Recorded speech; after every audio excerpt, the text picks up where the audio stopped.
Clotheshorse is brought to you with support from the following sustainable brands. Selena Sanders, a social impact brand that specializes in upcycled clothing using only reclaimed, vintage, or thrifted materials from tea towels, linens, blankets, and quilts. Sustainably crafted in Los Angeles, each piece is designed to last in one's closet for generations to come. Maximum style, minimal carbon footprint. Picnicwear, a slow fashion brand made by hand in New York City from vintage and deadstock textiles. Picnicwear strives for minimal waste but maximum authenticity. Future vintage over future garbage. Find Picnicwear on Instagram at Picnicwear, and that's wear, W-E-A-R, and at www.picnicwear.com. No Flight Back Vintage, bringing fun new life to old things. Always using recycled and secondhand materials to make dope-ass shit for dope-ass people. See more on Instagram at No Flight Back Vintage. Shift Clothing out of beautiful Astoria, Oregon, with a focus on natural fibers, simple hardworking designs, and putting fat people first. Discover more at shiftwheeler.com. Late to the Party, creating one-of-a-kind statement clothing from vintage, salvaged, and thrifted textiles. They hope to tap into the dreamy memories we all hold. Floral curtains, a childhood dress, the wallpaper in your best friend's rec room, all while creating modern, sustainable garments that you'll love wearing and have for years to come. Late to the Party is passionate about celebrating and preserving textiles, the memories they hold, and the stories they have yet to tell. Check them out on Instagram at Late to the Party People. Vino Vintage, based just outside of LA. We love the hunt of shopping secondhand because you never know what you might find. Catch us at flea markets around Southern California by following us on Instagram at vino.vintage so you don't miss our next event. Gabriella Antonis is a visual artist and an ethical trade fashion designer. But Gabriella is also a radical feminist micro-business. She's the one-woman band trying to help you understand why slow fashion is what the earth needs. The one-woman band to help you build your own brand. She can take your fashion line from just a concept and do your sketches, pattern making, grading, sourcing, cutting, and sewing. The second option is for those who aren't trying to start a business and who just want ethical garments. Gabriella Antonis will create custom made-to-measure garments just for you. Her goal is to help one person of any size at a time, including beyond size 40. To inquire about this serendipitous intersectional offering of either concept, DM her on Instagram to book a consultation. Please follow her on Instagram and Twitter at Gabriella Antonis. And that's Gabriella with one L. Gotta get that spelling right. Dylan Page is an online clothing and lifestyle brand based out of St. Louis, Missouri. Our products are chosen with intention for the conscious community. Everything we carry is animal-friendly, ethically made, sustainably sourced, and cruelty-free.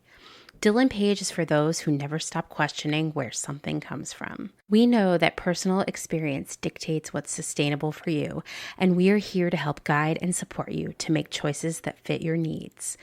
Check us out at dylanpage.com and find us on Instagram at dylanpagelife&style. Salt Hats, purveyors of truly sustainable hats, hand-blocked, sewn, and embellished in Detroit, Michigan. Find us on Instagram at Salt Hats. Karen Kinney Studio. Located in Western Massachusetts, Karen specializes in handcrafted earrings from found, upcycled, and repurposed fabrics, as well as other eco-friendly curios, all with a hint of nostalgia, a dollop of whimsy, a dash of color, and 100% fun. Karen is an artist/designer who believes the materials we use matter. See more on Instagram at Karen Kinney Studio or online at www.ckinney.com. Gentle Vibes Vintage. We are purveyors of polyester and psychedelic relics. We encourage experimentation and play not only in your wardrobe, but in your home too. We have thousands of killer vintage pieces ready for their next adventure. See them all on Instagram at Gentle Vibes Vintage. Thumbprint is Detroit's only fair trade marketplace, located in the historic Eastern Market. Our small business specializes in products handmade by empowered women in South Africa, making a living wage, creating things they love like hand-painted candles and ceramics. We also carry a curated assortment of sustainable and natural locally made goods. Thumbprint is a great gift destination for both the special people in your life and for yourself. Browse our online store at thumbprintdetroit.com and find us on Instagram at thumbprintdetroit. Blank Cass, or Blanket Coats by Cass, is focused on restoring, renewing, and reviving the history held within vintage and heirloom textiles. By embodying the love, craft, and energy that is original to each vintage textile as I transfer it into a new garment, I hope we can reteach ourselves to care for and mend what we have and make it last. Blank Cass lives on Instagram at _Cass, and a website will be launched soon at blankcass.com. Located in Whistler, Canada, Velvet Underground is a velvet jungle full of vintage and secondhand clothing, plants, a vegan cafe, and lots of rad products from other small sustainable businesses. Our mission is to create a brand and community dedicated to promoting self-expression, as well as educating and inspiring a more sustainable and conscious lifestyle, both for the people and the planet.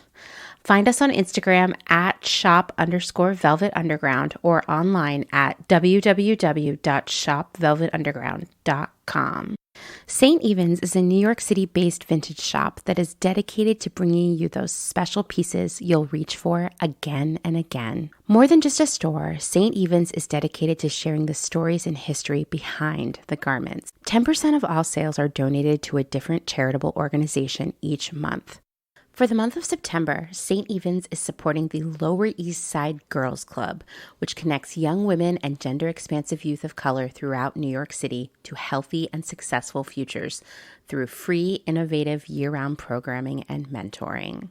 New vintage is released every Thursday at wearstevens.com with previews of new pieces and more brought to you on Instagram at wear_st.evens. That's where St. Evens. Country Feedback is a mom and pop record shop in Tarboro, North Carolina. They specialize in used rock, country, and soul and offer affordable vintage clothing and housewares. Do you have used records you want to sell? Country Feedback wants to buy them. Find us on Instagram at Country Feedback Vintage and Vinyl, or head down east and visit our brick and mortar. All are welcome at this inclusive and family-friendly record shop in the country. Republica Unicornia Yarns. Handmade yarn and notions for the color obsessed. Made with love and some swearing in fabulous Atlanta, Georgia by head yarn wench Kathleen. Get ready for rainbows with a side of giving a damn. Republica Unicornia is all about making your own magic using small batch, responsibly sourced, hand-dyed yarns and thoughtfully made notions. Slow fashion all the way down and discover the joy of creating your very own beautiful hand-knit, crocheted, or woven pieces. Find us on Instagram at Republica_Unicornia_yarns and at www.republicaunicornia.com.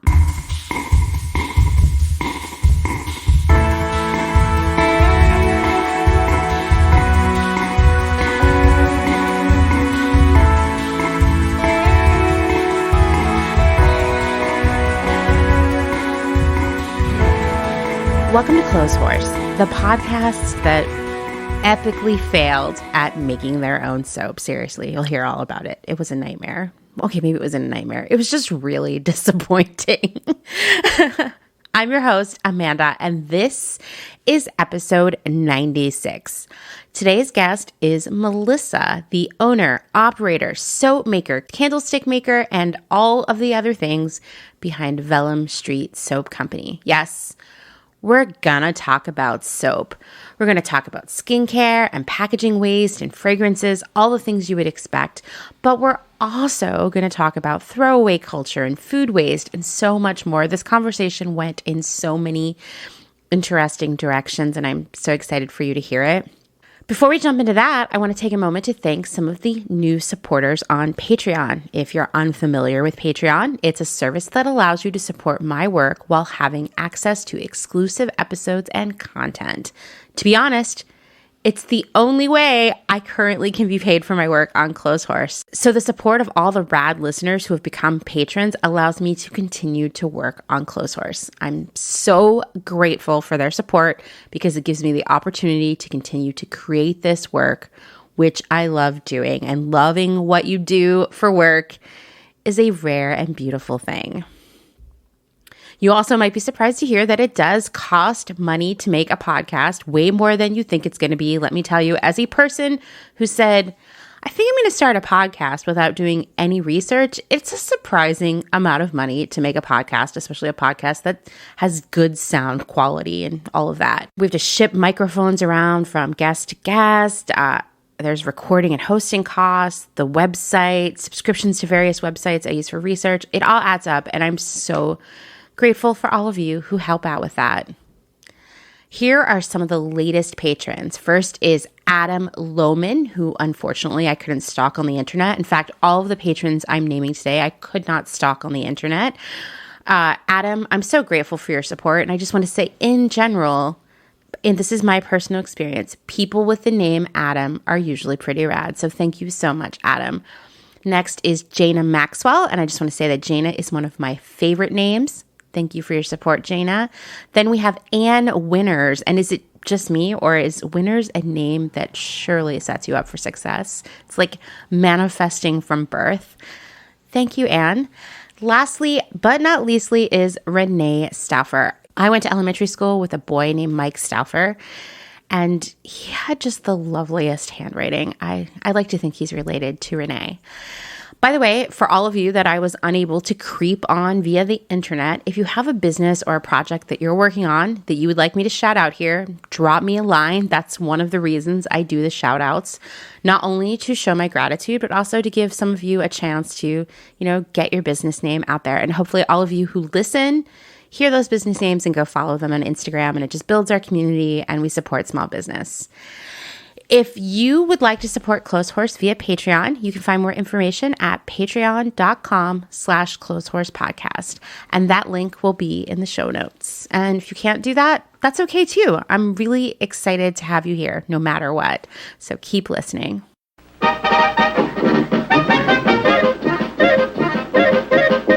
She likes people like her, and people who like people like Dial. Because Dial soap never lets perspiration odor come between friends.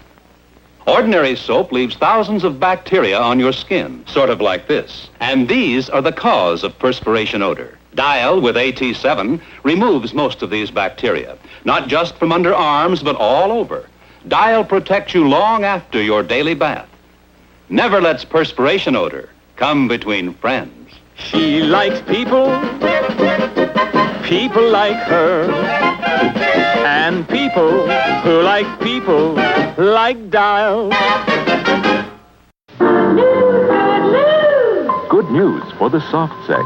That's me. A new soap to help get you softer. A soap that's more like cream. New creamier Camay. Looks more like cream. Try it. Feels more like cream. It's the creamiest Camay ever made. New creamier Camay. The soap that's more like cream. Helps get the soft sex softer. One of the great things about being the only person, other than Dustin, that works on Clotheshorse is that I can go on really weird journeys. I can follow one idea on my own and explore it via the podcast and Instagram and all the other ways I work on and research Clotheshorse. And sometimes it happens that a series of conversations with different guests helps me put it all together and see a bigger picture. And I'm having one of those moments right now here in September. Episodes moved around, new guests came into the mix, and my vision and my plan for the month shifted. And then a theme emerged. And that theme is nothing is disposable. No, It's not as catchy as hashtag trash month. What will be? It can only come once a year, trash month, you know? But it really nails everything we'll be breaking down this month and into October. Nothing is disposable.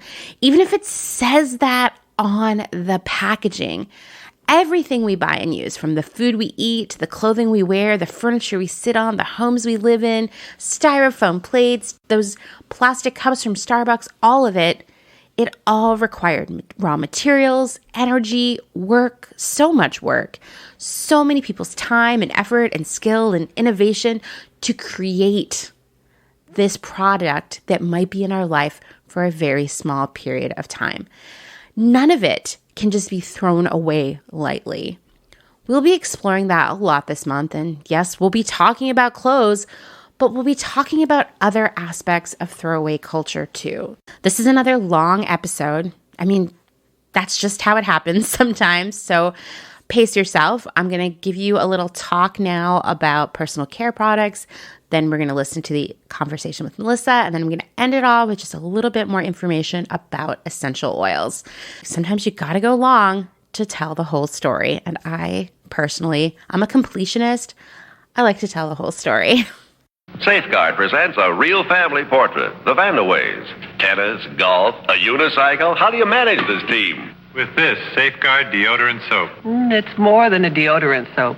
We all use it. The children, too? Certainly. Gives them a good start on their complexion. But how is it as a deodorant soap? The best. Gives us great deodorant protection. Think I'll try it. Come on, join our team. Safeguard, the perfect family soap. I've been obsessing for a while about doing more episodes about the impact of the beauty and personal care industry because I think it's an area of overconsumption, of waste, of rampant greenwashing that doesn't get the same kind of attention and criticism as the fast fashion industry. But it's a $500 billion business, meaning $500 billion worth of product sold every year, most of it packaged in plastic.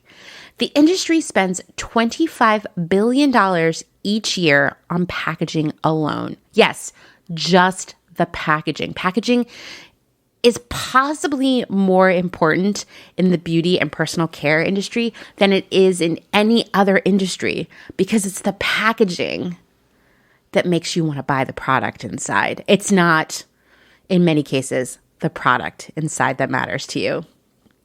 Mind-blowing, I know, but when you take a step back and think about it, you're like, oh yeah, I think you might be onto something there. 70% of that $25 billion worth of packaging ends up in landfills. Most of it's not recyclable because remember, a lot of plastic doesn't get recycled. A lot of it isn't recyclable in most places in the first place. When you think about all of this stuff that we're buying a ton of and it ending up in landfills, it does start to make you think of fast fashion, doesn't it?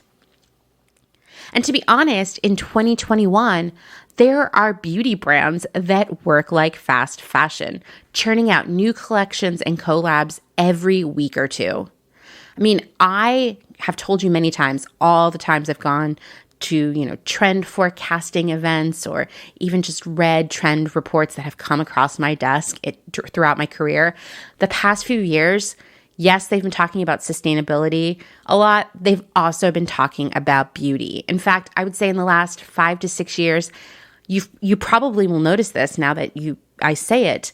Lots of fast fashion brands saw beauty and personal care and fragrance, all of those things, as a massive opportunity.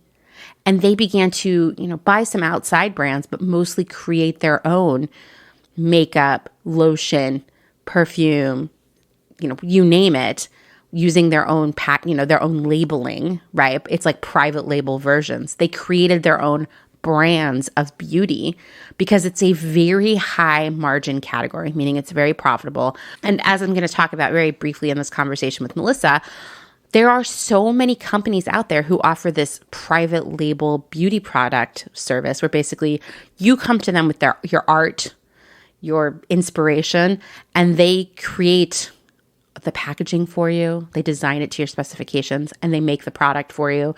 And so really you're not making beauty at all. Someone else is making it for you, but now you have it to sell.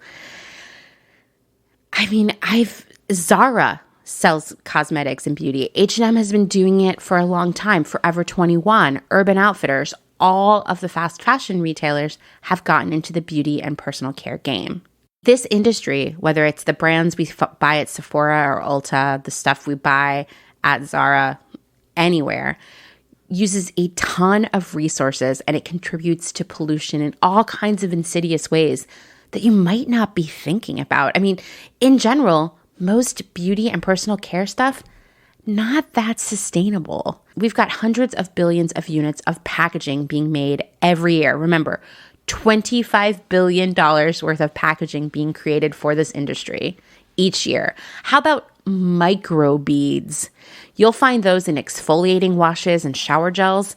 And microplastics like glitter, these things are finding their way into both the soil and the ocean, and ultimately the food we eat and then our bodies.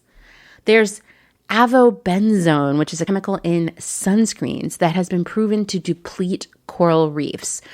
There are these chemicals called volatile organic compounds. You might see them called VOCs that are in fragrances and hairsprays that contribute to smog and air pollution.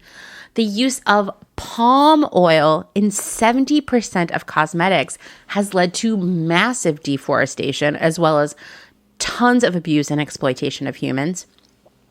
The products and all that packaging are shipped all around the world, eating up a ton of energy and increasing the carbon footprint of the industry. And of course, we don't know anything about the supply chains for most of these products. How were the workers who made both the contents and the packaging paid and treated? We don't know. And we don't know what the environmental impact of all of that production was. And oh yeah, let's not forget that a lot of products in 2021 are still tested on animals. It's kind of like, I don't know. I think of the bad impact of beauty and personal care on our planet and its people and its animals, its water, its air, all of those things as a secret, right? And to be fair, I think that the impact of fashion has also been a secret for a long time. But of course, if you've been listening long enough to Clotheshorse, you're like, yeah, it's not a secret anymore, right? I think this beauty realm, it's still a secret. And so it's great for the industry that it's a secret, because we can continue to buy and buy without thinking about it, without knowing the impact. An uneducated consumer in this area is the dream for that industry. I mean, fast fashion has been relying on that as well. The more people in our lives that we educate about the impact of fast fashion, the less that industry is allowed to grow, which is great. And I want us to start having these same sorts of conversations about beauty and personal care products. If you used just 1 unit each of shampoo, cream, like a lotion, soap, and toothpaste every month, you would have discarded close to 500 pieces of plastic/packaging in 10 years. But that's the basics. Like, where's the conditioner in there? Where's the sunscreen? Where's the face wash and the toner and all the serums? And I don't know. I can't even think of all the hair care products that are out there. It's such a massive spectrum. And we didn't even touch on cosmetics. I mean, what I just said, that 500 pieces of packaging, mostly plastic, in 10 years, that's one person using the bare minimum of grooming products, which I don't actually know anyone who uses just those 4 things, right? What about skin serums and sheet masks and mascara and hair oil and so on? Because in the era of the shelfie of buzzy Instagram-friendly brands like Glossier and ColourPop, it's way too easy to buy way more than you will ever need. It's so easy to impulse shop and end up with lots of stuff you use or barely use. Sounds a lot like fast fashion, right? But unlike clothing, personal care products, skincare, and makeup, all of that becomes valueless the moment you open the packaging.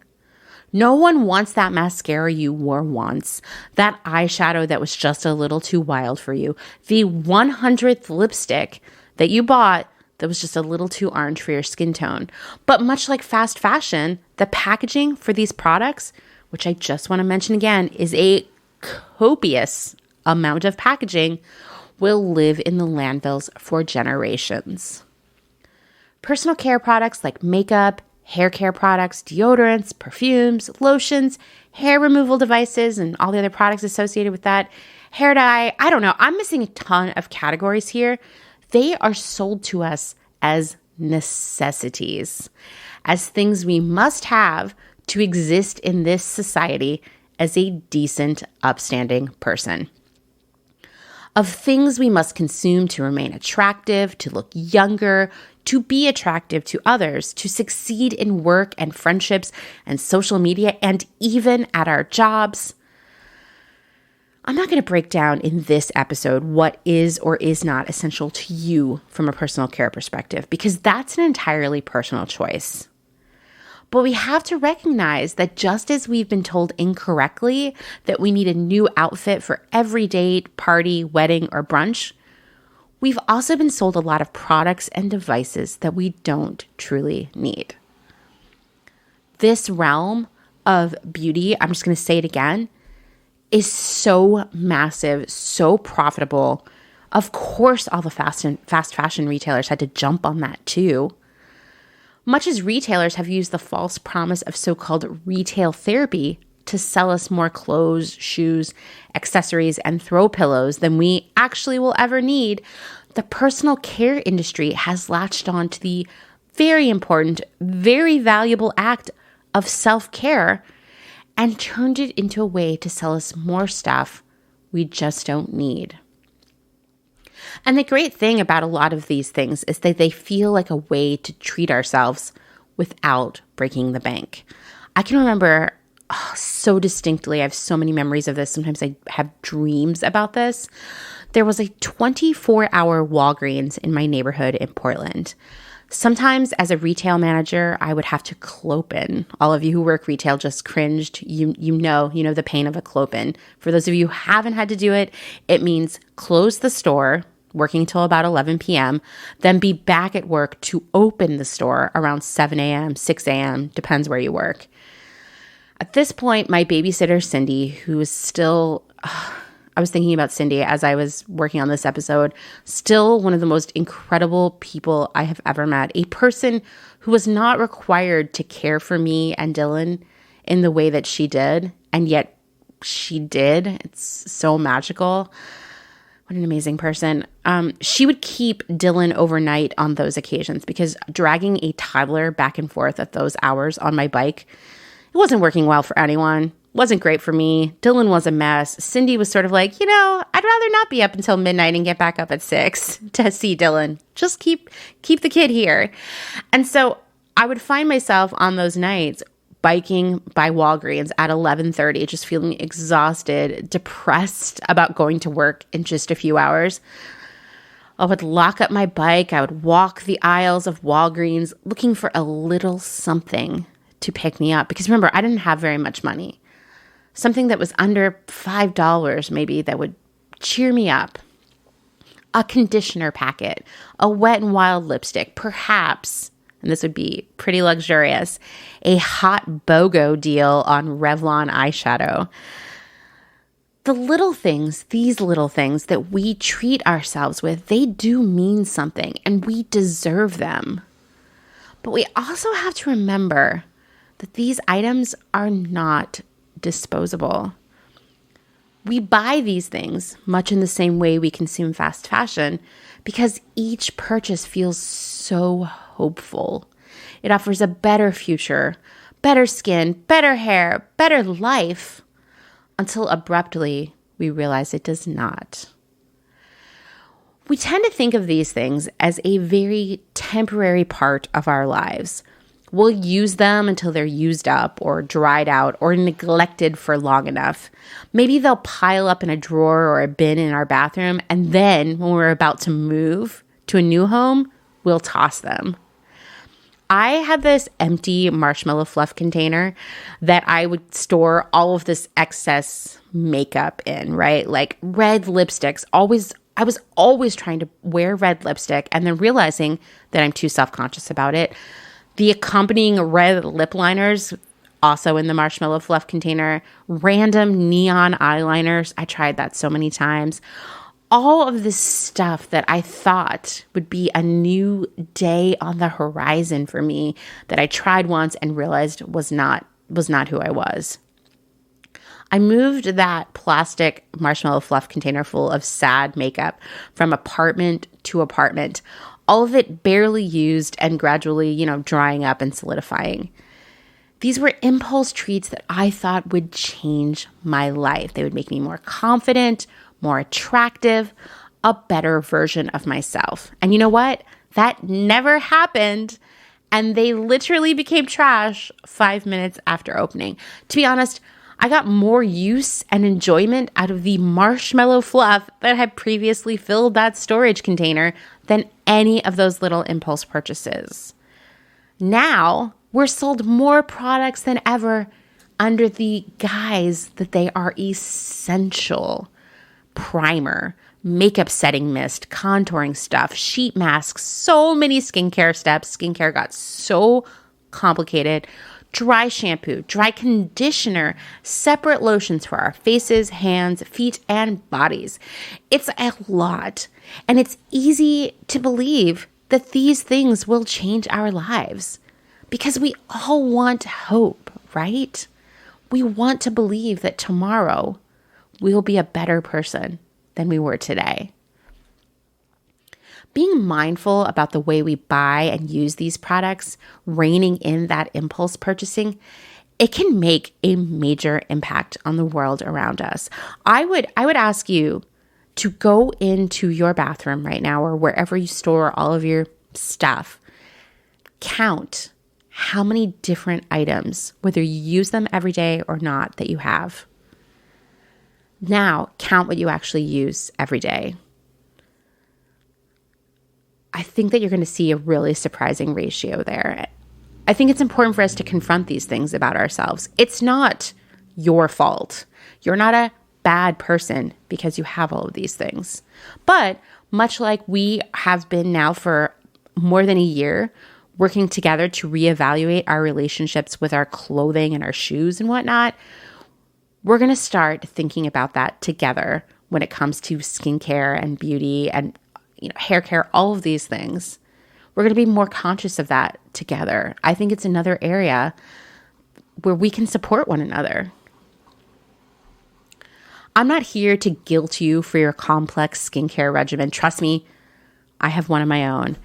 It's okay if you feel like your best self is wearing lipstick or highlighter or whatever makes you feel most confident and powerful.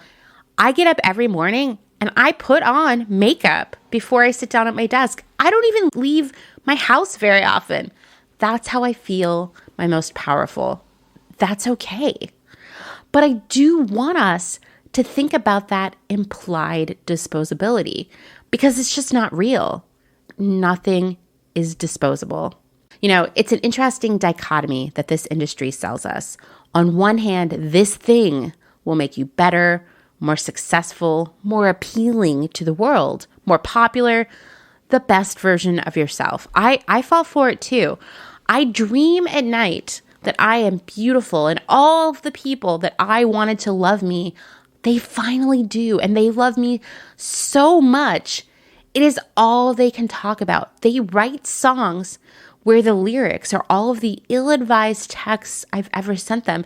And they say, Amanda, you are a beautiful genius. You send the best ill-advised texts. And I'm so grateful for them. And they get up on a stage where they declare all of this and perform these songs. And I look on from the audience with flawless skin and bouncy hair. And I'm nodding, yes, I'm glad you've all finally figured it out. But then I wake up, I look in the mirror, and I realize that I'm not that glimmering perfect me that everyone loved in my dreams. And I look around my bathroom for that thing that might make me into that person. I want to hear what beauty blogs and makeup ads and Instagram influencers, think will fix me. The product that will literally make my dreams a reality. We're sold this idea. We're sold the idea of this thing that will make it better. No, best for us. And at the same time, this magical product that can do all of these things, it's also totally disposable, totally a temporary thing that will be replaced in just a few weeks or a few months, whether we've used it completely or not. Nothing is disposable. That's my lecture for today.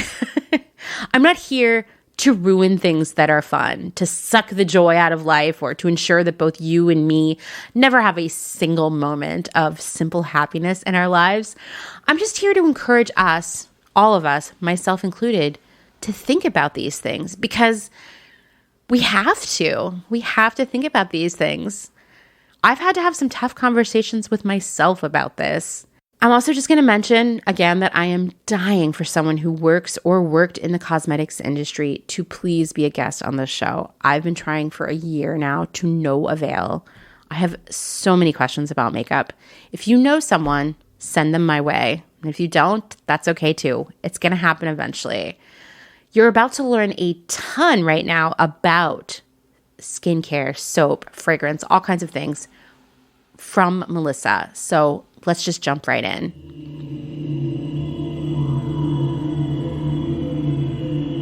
Why don't you introduce yourself to everyone? I already know who you are, but they don't. Well, hello. Thank you, Amanda. I am Melissa Torrey. I own a company called Vellum St Soap Company, and we do soap, candles, skincare, a whole array of products that you use for your skin and in your house to feel good and smell good.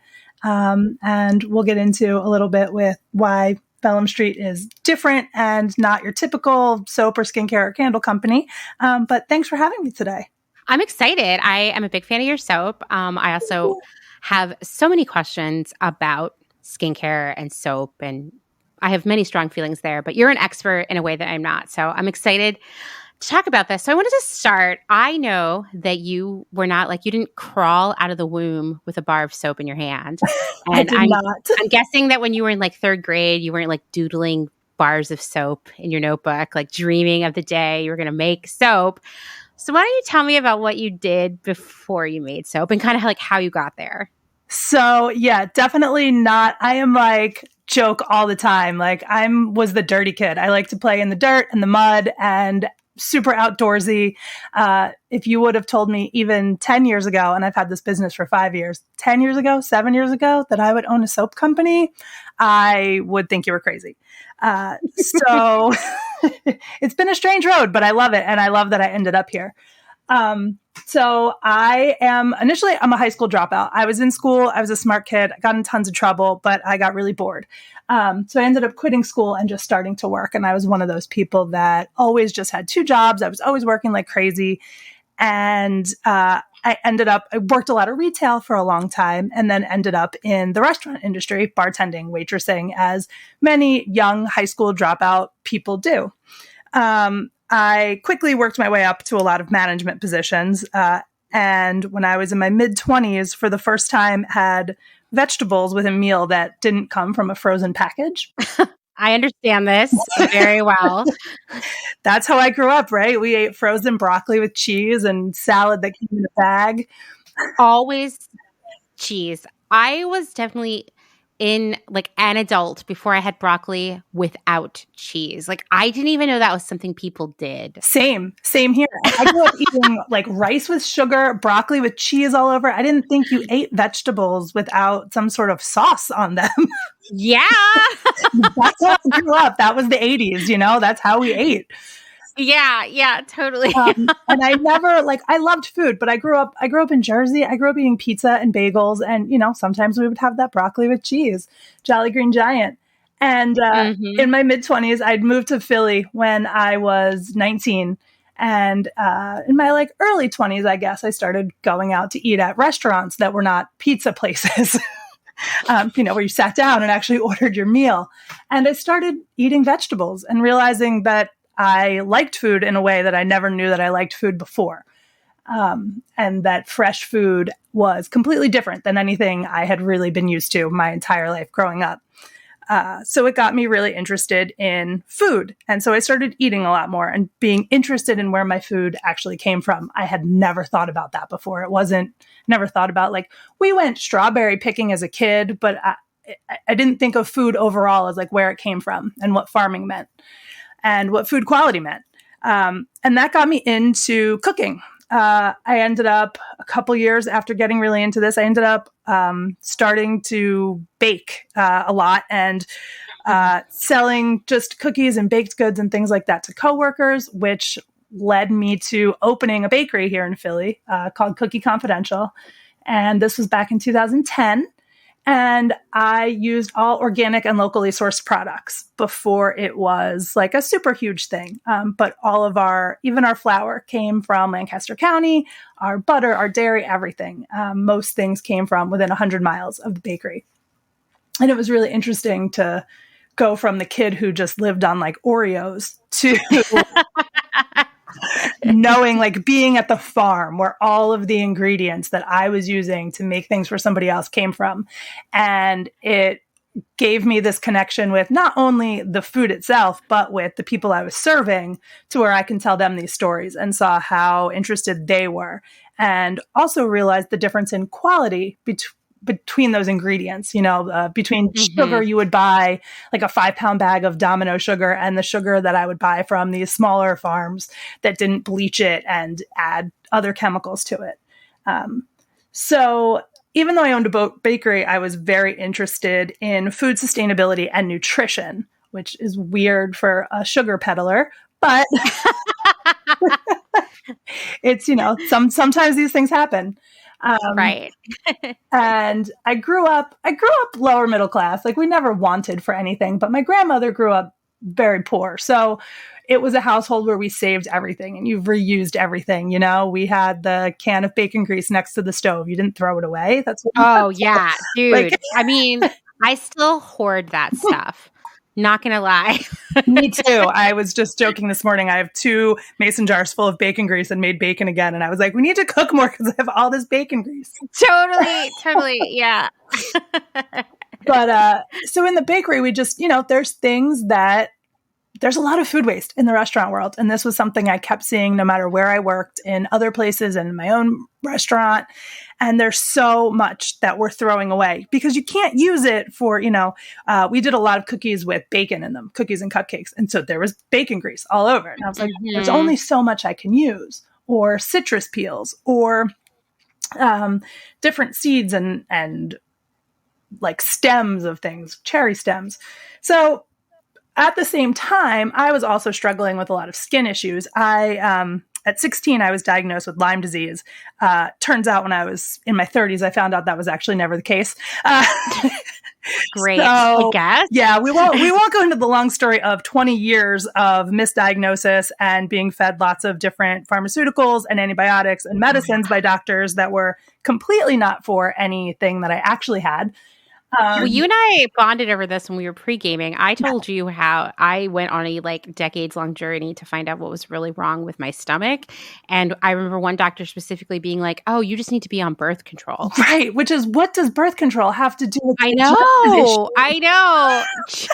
Anyway, I'm sure anybody listening to this is like nodding their head or shaking their head, but they're both saying the same thing, which is just like, yeah, I hear you on this one. It's crazy how many more people, too, I come across in my life that have had similar issues to this. Yeah. And mine were, I get why I was initially diagnosed. It started with nerve pain and joint pain. And I grew up in the Pine Barrens in Jersey. So they were like, oh, your test is negative, but you definitely have this. And, at that point, when I was 16, the treatment for Lyme was a year-long course of antibiotics. So I don't even know really? Oh, yeah. It was a lot. So who knows what that even did to my system.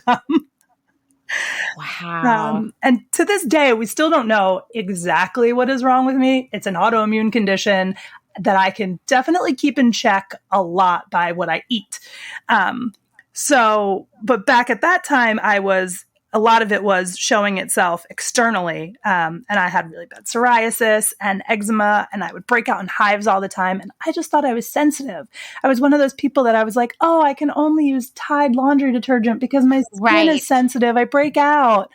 Meanwhile, I owned a bakery, and wheat crazily makes whatever is wrong with me so much worse. I don't want to technically say I'm allergic to it, but it exasperates my condition so bad. I'll break out in hives. My joints hurt.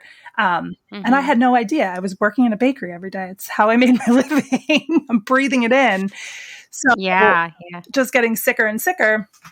So I started dabbling in skincare, both as a way to try to take care of what I was going through myself, but also to use some of these waste products that we had in the bakery. And bacon fat was one of those things I initially started with, and playing with soap and making soap out of bacon fat. Little history of soap here that a lot of people don't realize is that soap came about because of the mixture of animal fat and lye ash. So lye ash comes from when you have a fire. The ash in there contains lye. You can still make soap like that. It's not easy and it's not precise. So really nobody does it.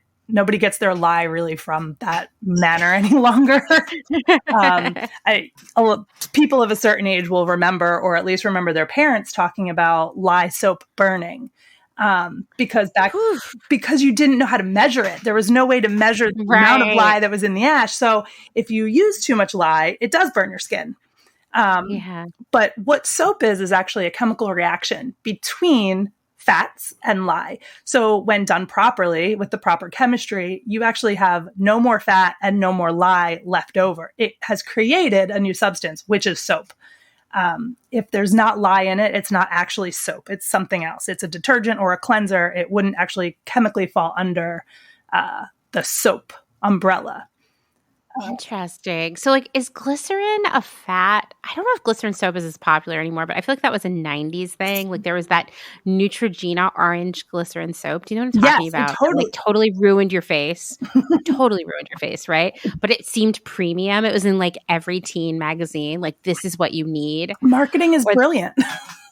Or there was that Clinique bar soap. I don't know if anybody remembers that. I remember that too. But it came in a big old like green Clinique like reusable soap caddy thing that like for traveling, and I went through a phase where I was using that and my skin was probably the worst it's ever been. Not recommended. No, we get sold that we need these things to put on our skin, and there are certain things we need to do to our skin, but also if humans really needed that many things for their skin to be healthy, we would have died out a long time ago. Yeah, exactly. Or we start molting or something. Right. Like humanity wouldn't have evolved and progressed for as long as it has and been the most prolific species on the planet had we been that sensitive to our environment that, you know, our skin was just dying because it was dirty. And it didn't have a toner. Right. And that's definitely one of the biggest lies that we've been sold. And, you know, I'm saying this as a person who's trying to sell you soap, right? But we don't need to overdo it. And your skin does have a chemistry and balance that's important. And so glycerin, to answer your question, glycerin's weird, right? So it's glycerin. What it does in a soap is it will kind of pull the humidity out of the air, it pulls water out of the air. Okay. It will help to moisturize your skin. Glycerin is not bad. What a lot of soaps on the market these days do, it's more profitable for soap companies to sell the glycerin separately than the soap. So they make soap, they remove the glycerin from it, they sell that off separately, and then you get a soap that doesn't have glycerin in it, which in turn makes that soap more drying to your skin. And then you need lotion. Yeah, totally. All adds up. Big lotion. Big lotion. So my soap does have glycerin, and most handmade soaps that you're going to get do have glycerin in it. And that's why most people will use those soaps and be like, oh, they're really moisturizing. Like my hands don't feel dry after I use it. And that usually is attributed, it could be attributed to other herbs and things that are in the soap, but mainly it's probably coming from the glycerin. So glycerin is good. And, things like that Neutrogena soap, it wasn't the glycerin that was bad. It was, I don't even remember what else was in that. Who knows? I'm curious now, and I want to go look at it and see what the ingredient list is. I know, me too. I remember it had a vaguely medicinal smell.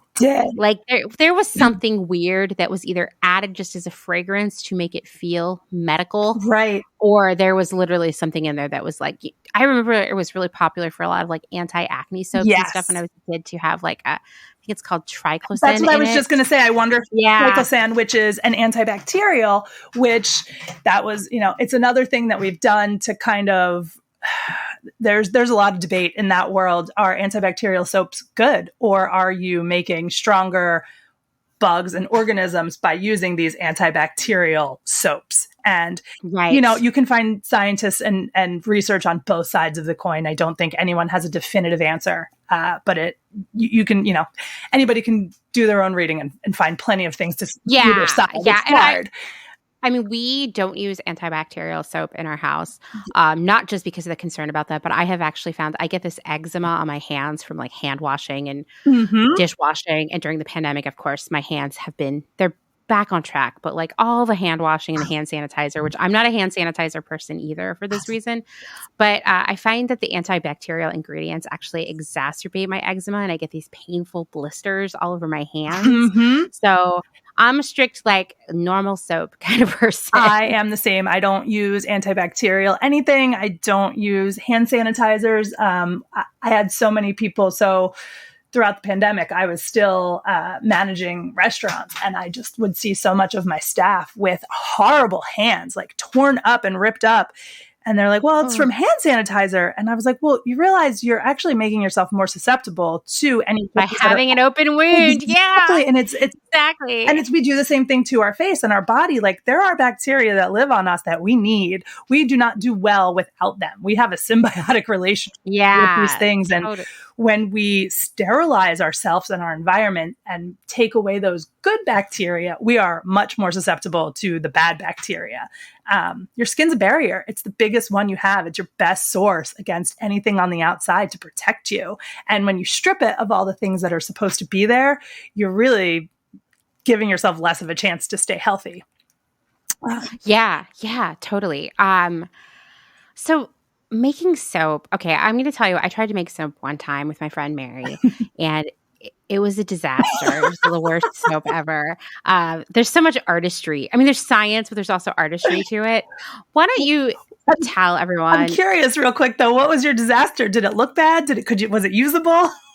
It was really sandy in texture, like very, very powdery ultimately. And like not a nice, I assumed that using it would have just like immediately sucked any kind of moisture out of the skin so that the soap could continue to live. It was very sad. We were really excited. We had like been wanting to make soap for so long. We were like, this is gonna be great.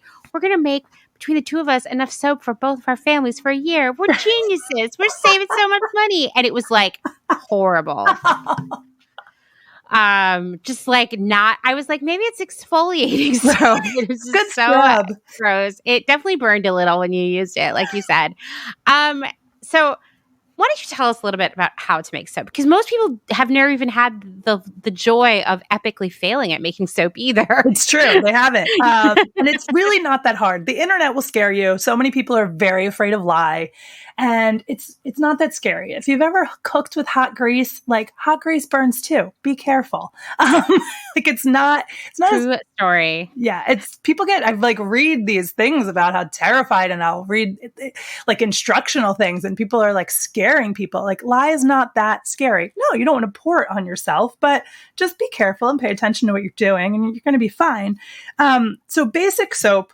The only two things you actually need to make soap are lye and oil and water. I'm sorry, you need water as well. Okay. So you would mix it, and you can get much more intense like I do with how I make it, but there is chemistry involved, and there's a balance of how much water and how much lye and how much oil you use.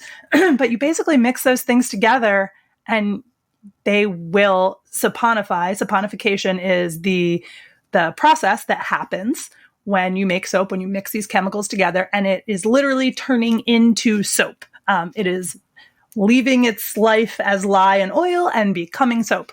And depending on the oils that you use and the temperatures, for it to harden, it can take anywhere from moments to a couple of days. Like if you make pure olive oil soap, a lot of times for those bars to actually get hard, it will take months for the process of saponification to finish and for the amount of water that you need to evaporate to actually leave the bar.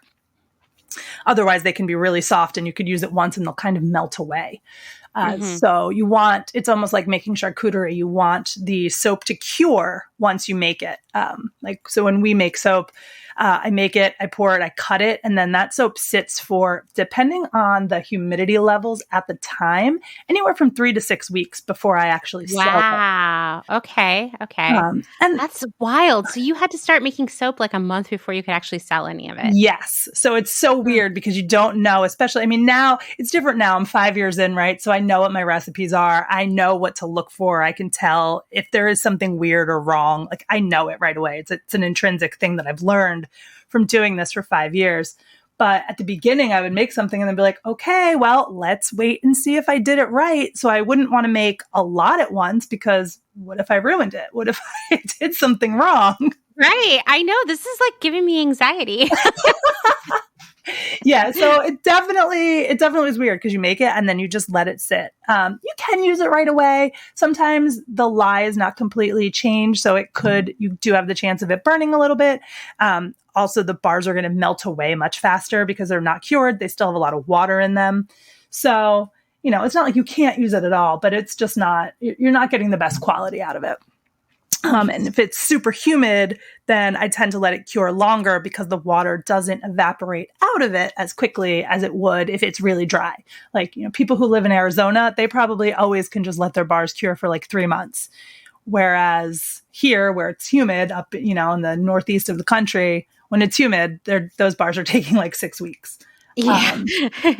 You'll also see, getting back to glycerin, if you ever shop handmade soap and outdoors, farmer's market or something like that, and you notice that the bars feel a little bit wet, that is the glycerin that's in those bars, and it's pulling the water molecules out of the air and bonding with them. So that's why you'll sometimes see handmade soap, if it's really good, if it has glycerin, they will seem wet if it's humid out. Which is funny. And I didn't learn that until some time into my soap making. I thought I had ruined a bunch of soap. I was like, why are these wet? What's going on? And, now I've done so much research and so much learning, and I understand so much about the chemistry of soap making. But at first I had no idea. I'm a chef and I was making soap. And technically it's very similar to baking, certain temperatures, certain amounts, mix them together, you get your end product. But now I've learned a lot of the nuances that go into the why of why those things work.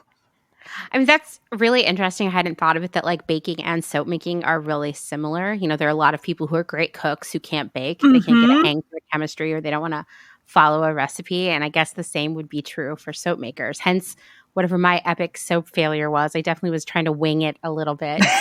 So, you can't. It's science. You can. Once you learn the basics, you can start to wing it a little bit. And I'm definitely at the point where I've made some changes that work better with what I want my end product to be. But I needed to learn the basics first. So in that way, it is like baking. Like you do need to adhere to sort of certain standards and measurements. And then once you understand them, you know which things you can play with and how much you can play with them. Right.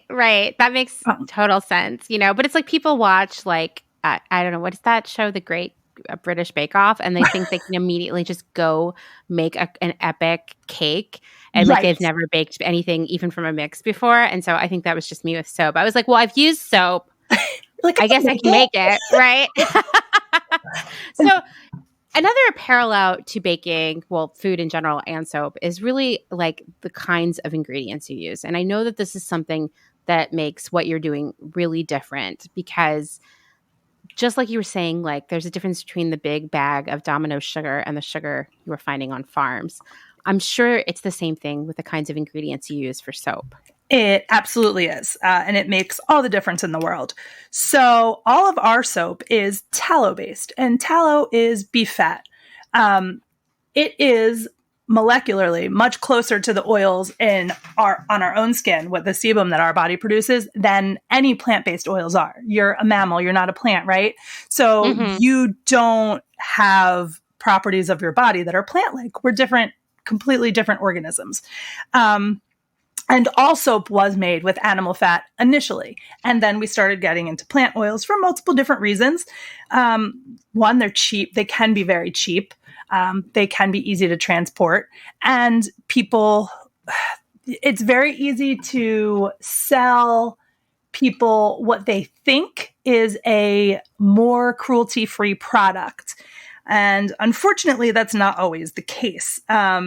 So all of our beef fat comes from, we work with a local butcher who uses all grass-fed beef from pastured animals within 100 miles of where we are in Philadelphia.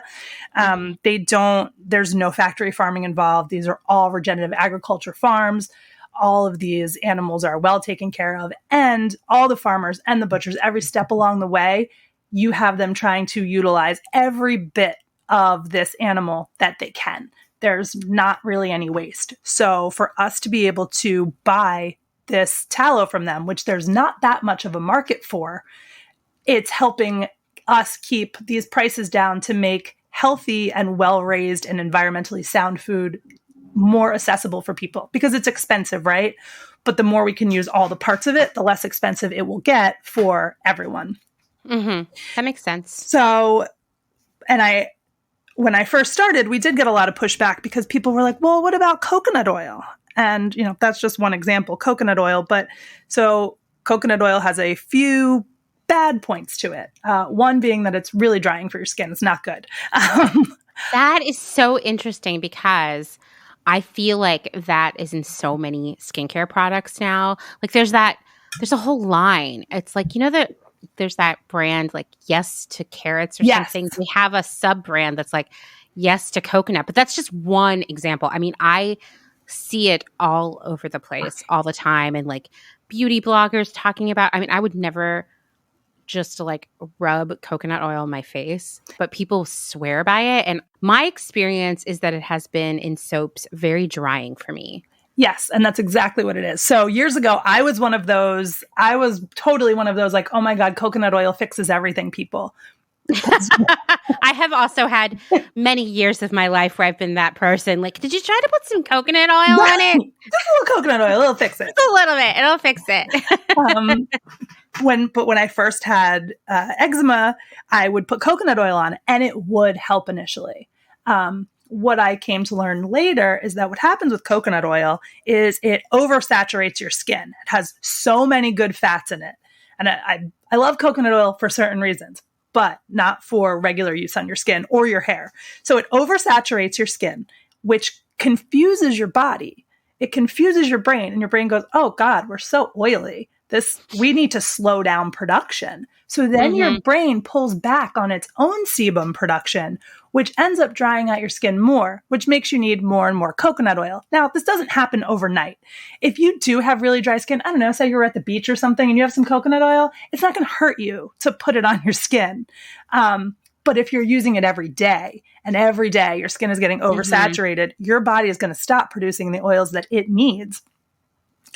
So that doesn't happen with tallow or with lard because it's so close to our own molecular structure that it doesn't confuse your body. Your body sees it as something normal. And what happens oftentimes, not always, but some people who have skin issues, you have psoriasis, or you have, your lips are dry, your hands are cracked, it's wintertime. A lot of times you'll see more healing happen with tallow-based products than you will with plant-based products, where after using it for a few weeks or a month, you don't need it anymore because your body you've given your body a little bit of a boost that it needs, because we're not perfect, and, none of our diets are great, and we're all breathing in polluted air, and who knows what's in the water we're drinking. So sometimes we need some outside help. So it can help. Olive oil is definitely a plant oil that is good for your skin. It's similar. It's not oversaturating you, so it's not confusing your body so much. And the other issue with coconut oil is it's cheap. And what a lot of people don't realize is that it's just as bad, if not worse, than palm oil when it comes to deforestation and causing species to go extinct. We don't talk about that a lot because palm oil is the one that gets all the bad rap, right? And it all comes down to marketing. What marketing is going to win out and who has better PR. And coconut oil has great PR. It really does. But both of them, I mean, another important thing to call out about palm oil is that there is an incredible amount of forced labor involved in the production of palm oil.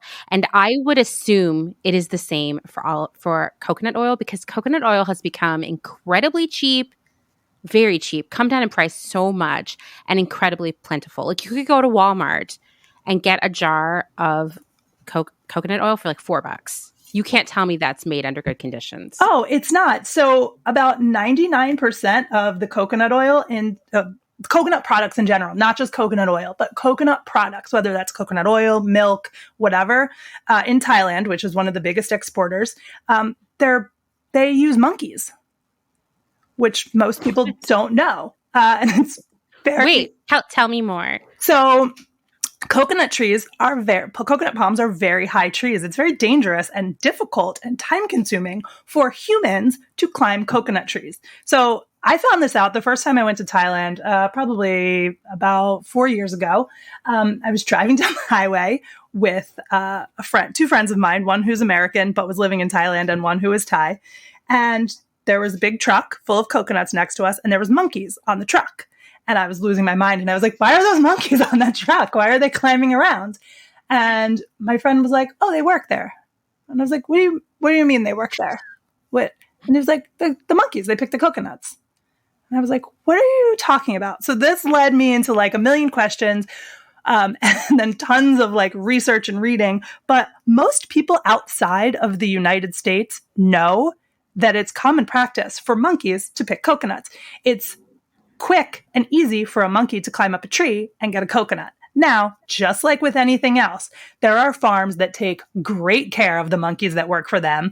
They feed them. They're like part of the family. They're kind to them. They're, I don't want to use the word exploited because that depends on your viewpoint. Maybe using animals at all you think is exploitation, but they're treated very well. And then there's farms where they pull their teeth out. They keep them chained.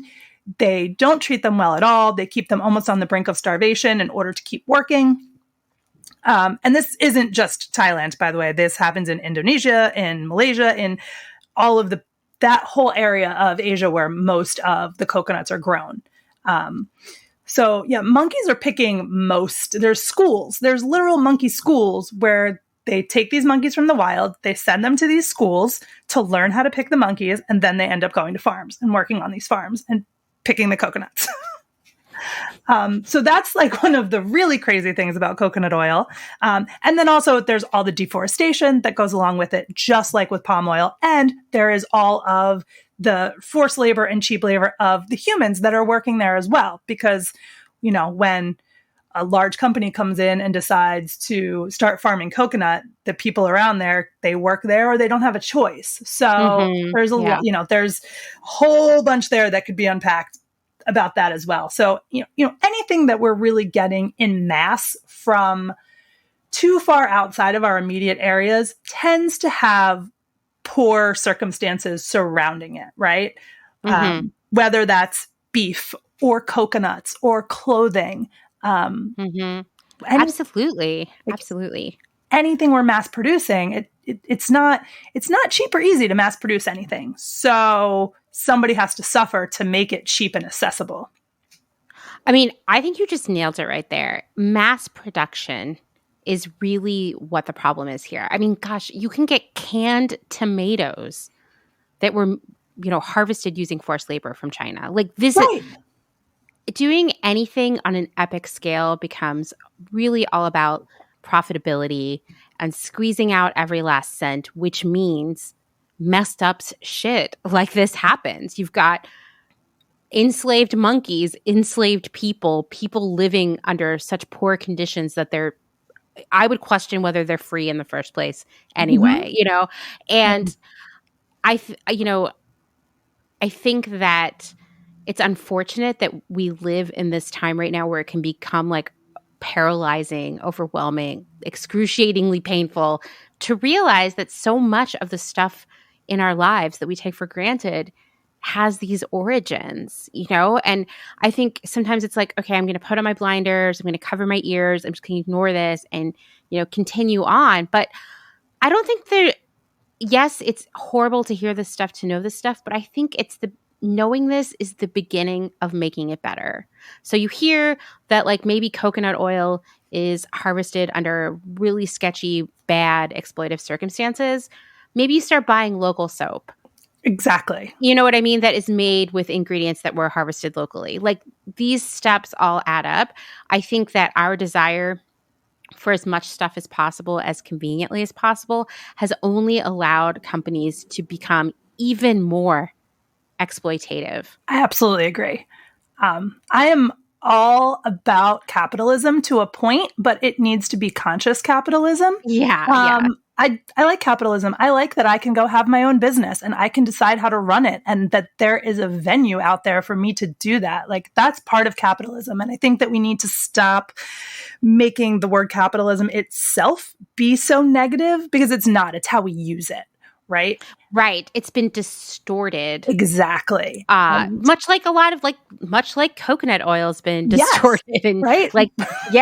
And I think I like capitalism in theory makes really perfect sense because it gives people the ability to exchange their skills for money. Right. Mm-hmm. And it theoretically makes people compete with one another to create the best product, create the best innovation, right, to serve the customers the best. But unfortunately, somewhere along the line, it just went off the rails, and now it's just like it's just garbage stuff everywhere. Because when you have such varied parts of capitalism, right? You have like a small business like me who just literally started with, nothing. And I was like, I'm just going to do this thing. And then you have giant corporations who start with billions of dollars and they get to kind of set the rules. Mm-hmm. Because they have money. It's the same thing with any large organization, right? Whether it's politics or capitalism or democracy, the people at the bottom don't really get to make an impact. They have to all do something to make an impact. And that's hard, right? It's hard to have so many people even understand what the problem is on the same page to all make moves to impact the big players. Oh, absolutely. Because we're all so stuck just trying to survive, that who has extra time, right, to go out there and fight, right? Well, it's hard, and what's important to one person isn't going to be important to the other person, right. And that doesn't mean that those things aren't both equally important, but we're stretched really thin, so when and unfortunately that is what capitalism comes down to. And it seems like just as a species, maybe we're not moral enough for capitalism. I mean, I think, back when I had Capitalism Month, I think that was like February, and was just like really doing all of this really heavy reading into it. That was what I ended with. I was like, in my mind, I was like, conclusion, humans not ethical enough right. to do capitalism right. And I think that like, long term, if we want to make the world a better place and alleviate a lot of the exploitation and suffering and destruction and waste, I mean, there are a lot of changes that we have to make. But one of them that will have major systemic effects is elevating small businesses and pulling our spending away from big companies. Yes. Like if Walmart is selling you a $4 jar of coconut oil and you're out there buying it and buying it and buying it, mm-hmm. then they keep making it. And they know that their customer is more focused on what's cheap rather than what's better. Whereas if you bought coconut oil locally, I have no idea. This is a really bad metaphor. None of you are buying local coconut oil. But, like if you started buying your coconut oil from someone who you knew who made it themselves, who made it locally, who was trying to build their own business and do things ethically and pay a living wage, that allows that company to grow, that business to grow and serve more people and offer better products and pay people living wages and have like a good impact on the world. Whereas if you just keep giving that $4 to Walmart, nothing changes. Exactly. Nothing gets better. Walmart just makes more stuff to stock that shelf. And I'm not picking on anyone who only has $4 to spend on coconut oil. Like, listen, I hear you. That is my life, okay? Right. But I think But like these big companies didn't get big because poor people could only afford their stuff. That's the real talk, you know? It is, for real. That's why I think it's really important for those of us who can afford to buy outside of those venues do. So sure, not everybody can go to, the local organic supermarket that's near them and buy their meat directly from a butcher who those animals are raised locally, or, the tomatoes that come a few yards from there. Maybe you're getting the cheap tomatoes that are grown in South America because it's what you can afford. If it's only what you can afford, you keep doing that and you buy what you need to do and you do the best you can. But when we start to hit different levels of income and you have a choice, I think it's really important to make that choice. And I think that that's where it is hard, right? When it's like all this fear porn and doomsday, and then people go, well, whatever, I can't make a difference. So I'm not going to spend 3 times the amount. Like, you actually can make a difference. And the people you're going to make the difference to are the people below you. 100%. Like, use that privilege. Okay. Right. Because like I say this all the time, I'll say it again. Fast fashion, for example, did not become this many billions dollars industry because poor people could only afford to shop there. It was because middle and upper middle class people were also shopping there and buying a shit ton of stuff. Yeah. They weren't going there to just buy the clothes they needed. They were buying new stuff for every occasion, a whole suitcase of clothing for every trip, something new for every party, stuff to wear to brunch, blah, blah, blah. That is how that industry spiraled out of control. Right. Because people want deals. People want deals, and they want, most importantly, a lot of stuff. Yes. Which is where we're not moral enough for capitalism, right? Yes. There you go. Yeah. It's interesting, right? It's something I've been thinking about a lot. Like, what is the solution? And this is a different podcast for people who are like economists or something, not us, but like, and I'm sure there are people who are discussing this right now all over the world. How do we make capitalism work in an ethical, equitable way when we know the humans aren't ethical? Right. And that's the thing, is we need to make it not seem like an unachievable goal, which is how you do it, right? Yeah. But also, it's the way you do it. So I don't ever believe that shaming anyone is ever going to get them to do what it is you want them to do, right? So I try very carefully to I just probably said the most bad things about coconut oil in this conversation with you than I ever say when it comes to like us promoting our business or talking about my business, because I try to focus on the good that I do without focusing on the negative that other people do. So, and again, one of the things that makes my business a little differently, I think this is actually how we started this portion before we went on our tangent, is I try to use everything. I try to use all of this food waste and food scraps that we normally just throw away, because we live in such a throwaway culture, both with our food, with our clothing, with, the way you look.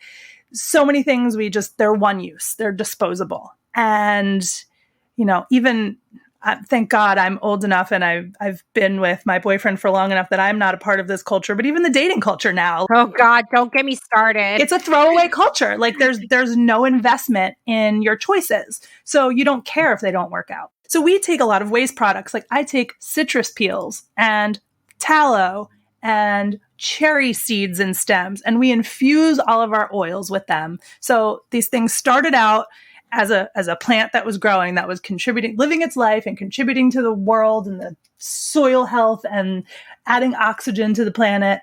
And then it got eaten by someone. And then we took those parts that can't get eaten, and then we use the properties that are in it to make a skincare product. And then maybe after that, depending on exactly what happens, it either stays in that bar of soap, or if there's some things left over after that, then it's going into a compost pile, right? It makes that bar of soap not just something, when somebody knows that, it makes that bar of soap that's not just something you don't think about. You get in your shower and you're like, oh, wow, this was made. I try to really show what we do.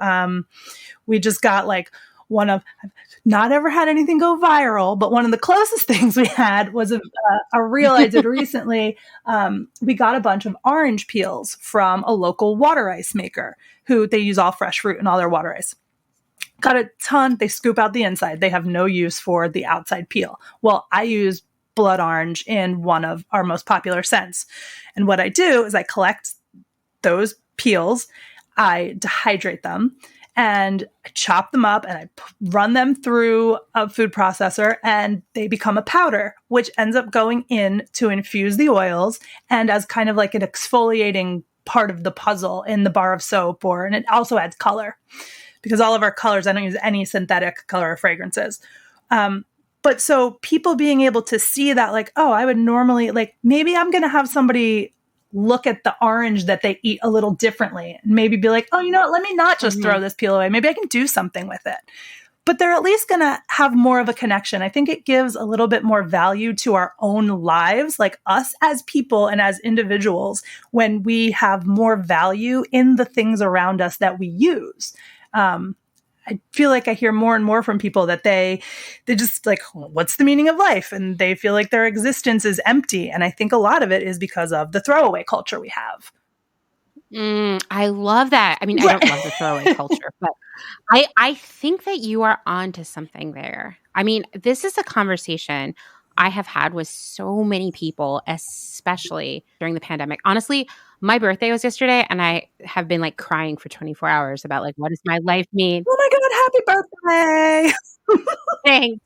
Thanks. It was a shitty birthday, but also just like, you know, what does it all mean? You know, like having like just a lot of crying episodes about like what is my value to the world and what do I bring to it and what's the meaning of my life? And I mean, everybody is experiencing this, right? But it's interesting, like you even talked about dating being a part of this throwaway culture. And it's like, yes, because we're all shopping. I mean, not me, I'm married, but we're all shopping for everything.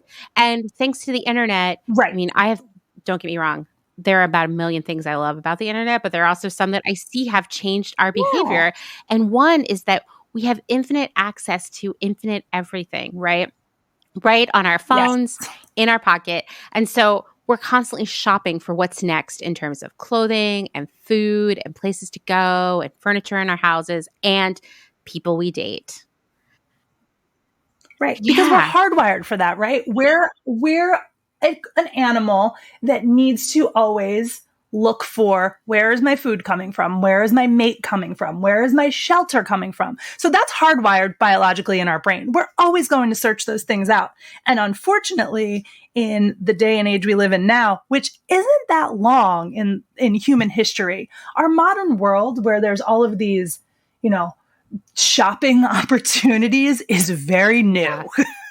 And it's been exploited so much by marketing because we're susceptible to it. And I think that that's what we need to realize. We need to realize that we're susceptible to these things and maybe, you know, give ourselves some sort of way to protect ourselves a little bit about it. And I'm not saying that people should just like go back to, you know, don't buy anything ever. Like, sure, buy things, but there's got to be a middle ground, right? There's got to be somewhere that you can buy some things that make you feel good, but not buying so many things because you're trying to make yourself feel good. Totally. And I mean, this is a journey I've been on myself.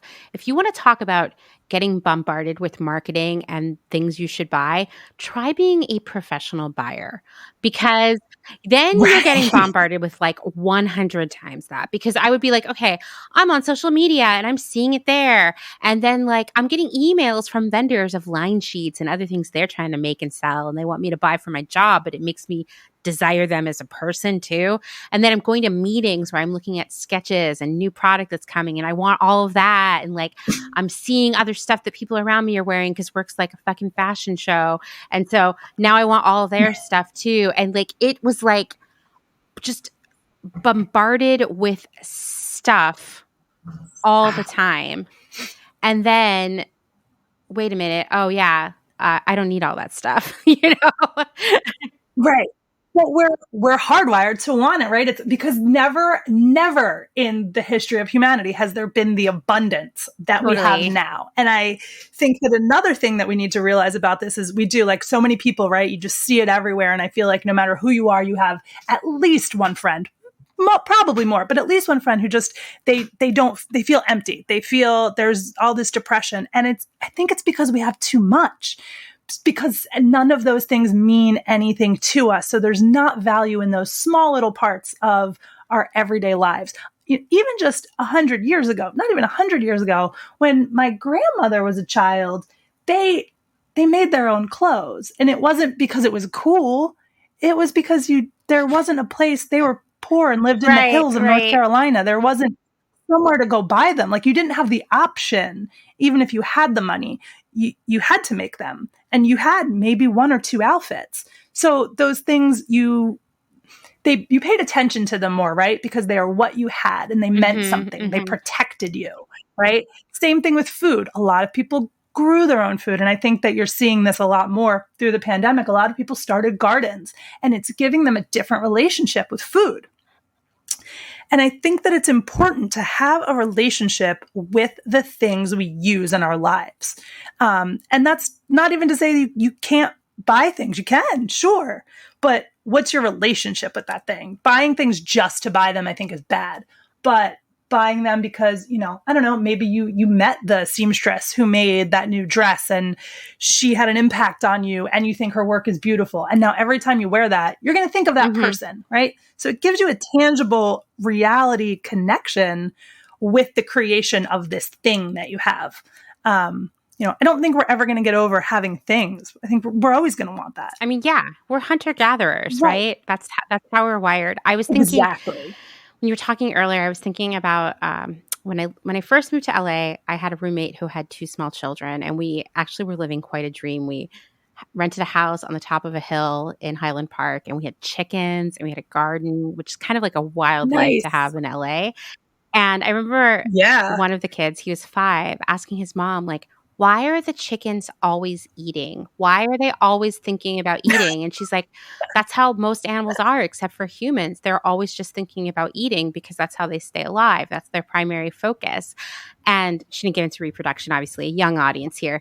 And that has stuck with me since then, because I was like, it's interesting. We no longer, for the most part, have to constantly search for food. But there was a time in our evolution when we did. And I feel like now that part of life isn't as hard all the time, or we don't have the ability, even absolutely. if you can't afford groceries, it's really unlikely that you're going to be able to go out and search for food in the park. And so, we don't get to hunt and gather in the way we used to. And I think that's why things are so important to us. Absolutely. I 100% agree with that. I think it's important for our biology to hunt and gather. But I think that a lot of us are doing it in the wrong ways. Overgathering, yeah. Yeah. We're overgathering because there's abundance. Think about what we eat, right? Think about sugar. 300 years ago, if you wanted some sugar, you got it when the fruit was growing. And it was a short season, You didn't have access to, if you lived in this part of the world, you didn't have access to strawberries all year long. You had access to them for 2 weeks out of the year. And that was it. In one area. And you probably had to work to get to that area. And now I can just have all the sugar I want for pennies at any time of the day. I think emotionally and mentally, it's a lot harder now than it ever was in the past. Although it was a lot harder physically. Yeah, I would agree on that. I think that especially social media, and before that, television and magazines, really opened us up to a world outside of where we live and made us suddenly feel like our lives might not be good enough. I think social media exacerbated that an extreme amount, where you're like, why am I not traveling all the time? Why don't I love my job? Right. Why am I not engaged? Or, all of these things that it plants in your mind. And it's a weird time to be alive. I live out here surrounded by Amish people who have a very untechnological life. They don't have washing machines and stuff like that, and they don't have cars. And I see how physically hard things are for them, but sometimes I get a little envious. Not that that's a perfect culture either. It's very misogynist, and there's a lot of sexual abuse and all kinds of other things. But I'm like, they're probably not sitting around wondering if they're a failure because they're not like a vice president in their job title. Yeah, definitely not. And so, definitely not. Definitely not. They both 2 different sets of struggles. Neither are great. Yes. Speaking of things that we overconsume, though, I wanted to talk about the packaging for soap and personal care products as a whole, because they're a major contributor to plastic waste. The industry itself creates about 120 billion units of packaging each year, which 120 billion is a huge number. But I actually was like, oh, that feels smaller than I thought, because you want to talk about a way that people hoard in 2021. It is skincare and makeup. And there is a massive industry ready to sell you new makeup every week and like do a shelfie and all of this stuff. So one thing that I noticed about your business that made me really excited is that you use reused packaging. Yes. So I always from the beginning was no plastic. And that was mostly coming from the health aspect of it. Even though a lot of plastic, so like everybody remembers like BPA, it's bad for you, right? Like don't use BPA. It causes all of these birth defects and other issues. Well, the problem that never gets really talked about after is, so we got rid of a lot of BPA and a lot of packaging will now say BPA free. But it has been replaced with, and forgive me if I get the letters wrong, but I believe it's BPF and BPG, but I might be wrong about those.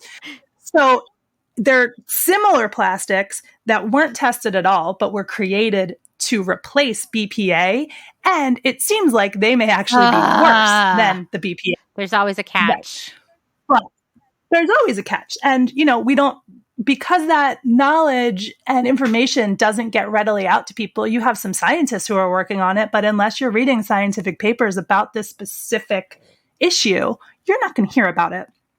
So I've tried to, they even show that just from like, processing food, the chemicals from the plastics can leach into the food, not even being like if there's a tube saying that's like feeding, filling bottles of water, for example. If it's a plastic tube, just the water running through that tube can end up leaching into that water and you're getting it. So even if you're getting a glass bottle of water, if it's running through this plastic tube, there's a chance that that water has those chemicals in it.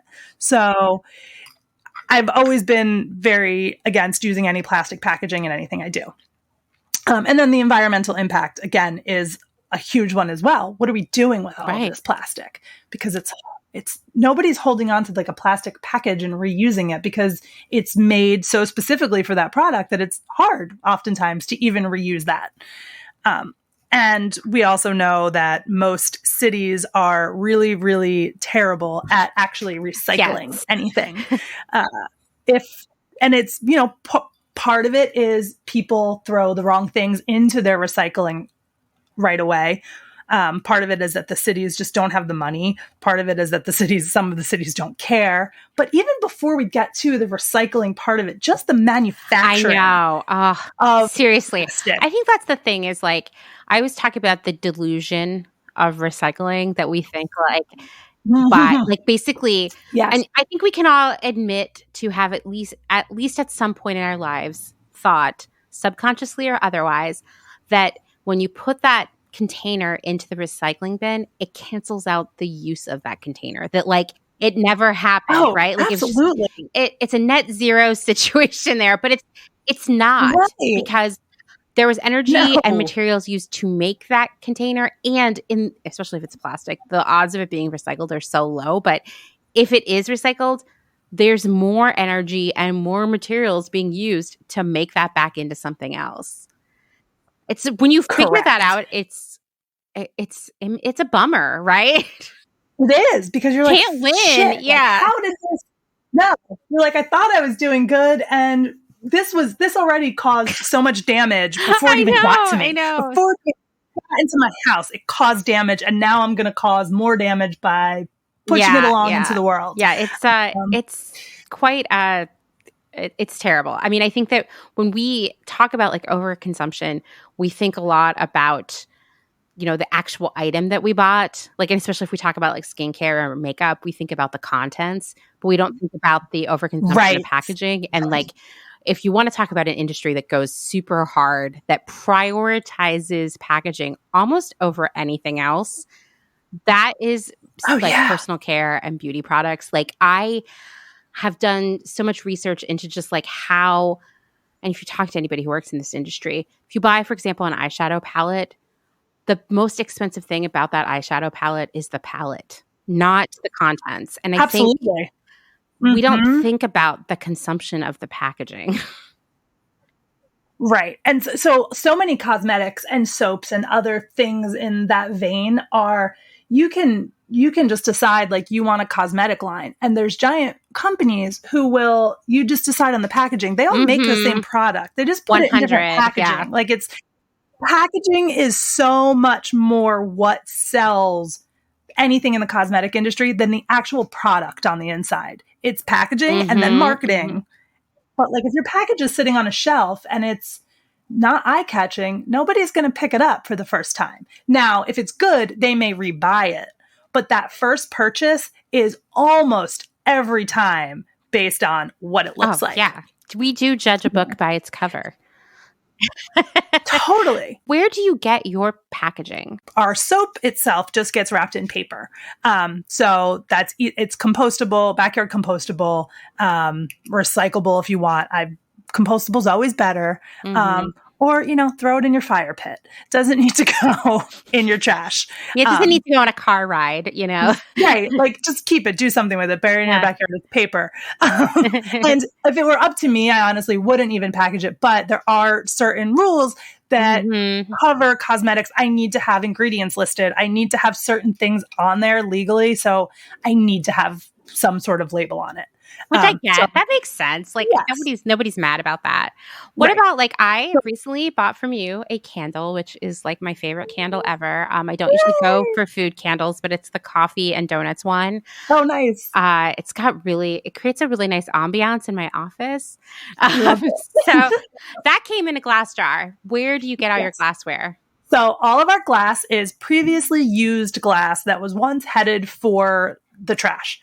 So we are really fortunate to have some friends at a company here in Philly called Remark Glass. And they're a woman-owned company here. They take their glass blowers by trade, but they take waste glass and do all of their glass blowing with it. So they've always collected wine bottles, beer bottles, all sorts of different glass that was done being used. It served its purpose. They collect it. And they make beautiful mugs and glasses and light fixtures and murals and all sorts of amazing things out of it. When they and I met, we started talking about containers, and they started making the first thing that we ever made were, I make a solid lotion, and they made my containers for that. So we basically took beer bottles and they cut and polished them, and I fill them with our solid lotion and put a cork on top. And all of a sudden you have this piece of glass that was once headed for the trash, or hopefully to be recycled, that's now doesn't need any energy to live its next life other than the little bit of energy locally to cut and polish it. So that's what we started with. They have launched a nonprofit called Bottle Underground, which has ramped up their collections from the public of glass. So they have a lot more incoming glass before. So there's a lot more for me to choose from. So now what we try to do in order to limit the energy that gets put in, I try to find glass items that don't really need to be manipulated in any way for us to use them. So one of our most popular, did you get the small candle or the large candle? The small candle. So those jars are from yogurt. There's a yogurt company that makes... I knew it! It's a really huge company that I won't say their name because I don't actually think they're the most ethical company. Big Dairy, I'm not the biggest fan. But the glass jar is great, right? So, and it works great for candles. So tons of people eat them. So that is what our candles go in. And then our larger candles, we actually just switched over. We were using liquor bottles and wine bottles, but we're now actually switching over to salsa jars. Because they have so many salsa jars.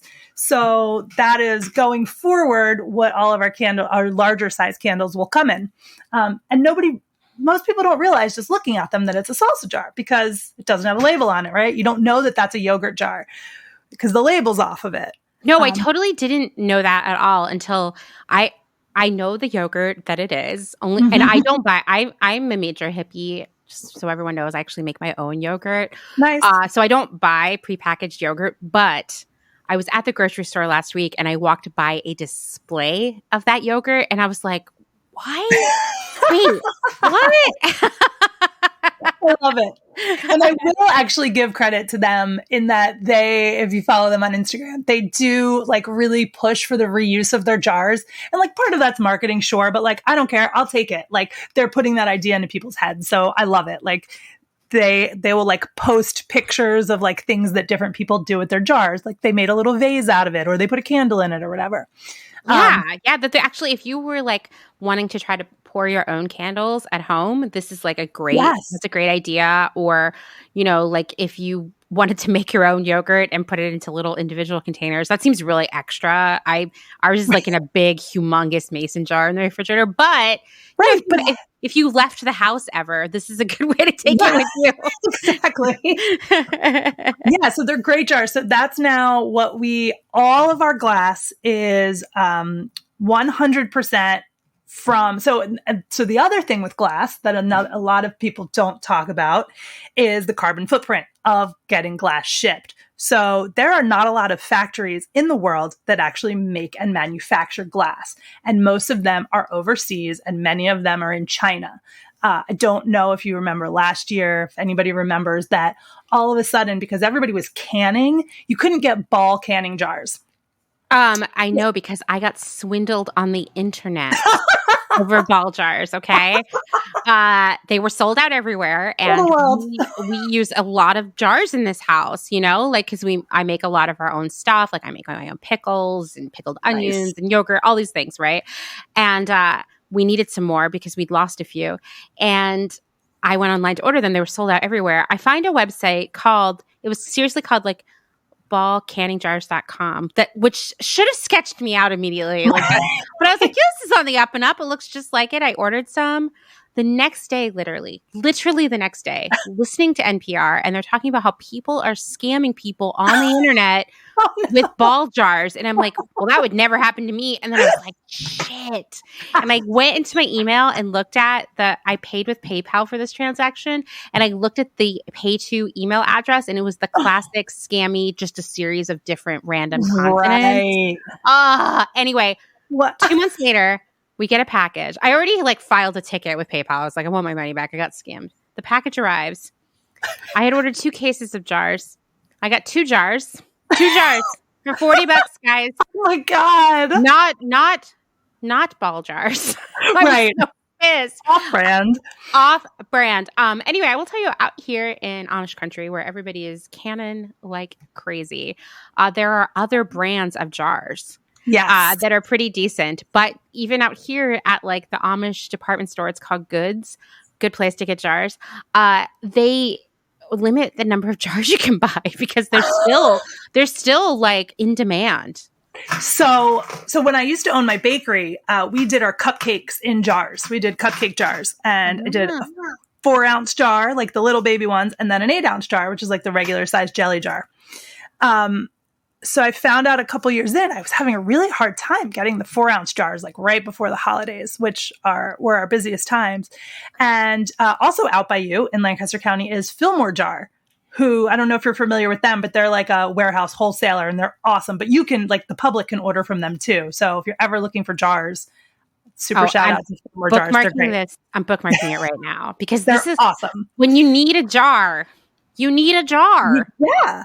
So I found out from them that most of these jars are made at a couple of factories in China. And the way it works is, you know, don't quote me on the exact times here because this was a long time ago and I don't remember. But say for like, you know, January and February, that factory is producing 4-ounce jars and that is all they make. And they're not going to produce more of those jars until next January and February because March and April, they produce the 8-ounce jars. And then the next 2 months, they produce the 16-ounce jars.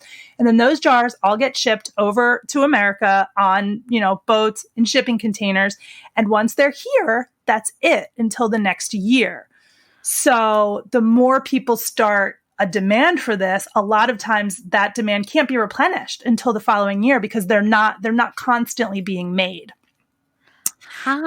So that was an interesting thing I learned about glass back then. That's so interesting. It makes sense though. You know, they must have the month they were supposed to make the big like growler size bottles must have been a month during the pandemic, because all of the Amish farms out here that sell root beer are out of bottles.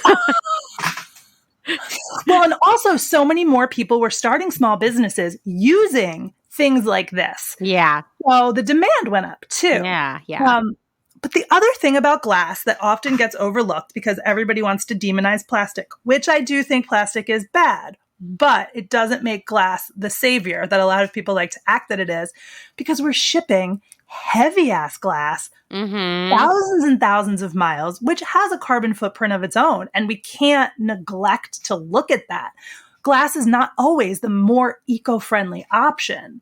So, and I don't know that there's never one answer, right? So, and I think that it's really a disservice to the public in general when anybody pretends to have an answer that they say is the best, most healthy answer.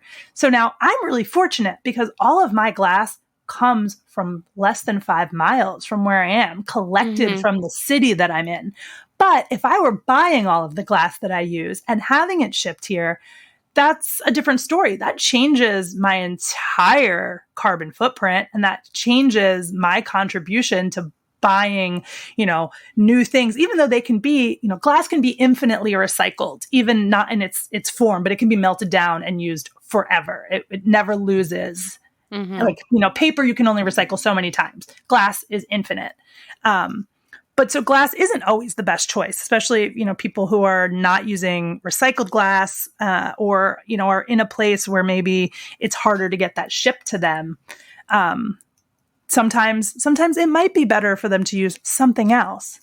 But anyway, for me, I'm super lucky and fortunate that I work with Remark and their nonprofit Bottle Underground. And we get things that were literally just being thrown away, and I get to give them a new life. And that was part of really what I wanted to do with Vellum Street, was to have people look at their trash a little differently. Not like a lot of brands that use recycled and repurposed and are a little more organic and hippie, which is, what I am. They're not all of them, but a lot of them have a very similar look, right?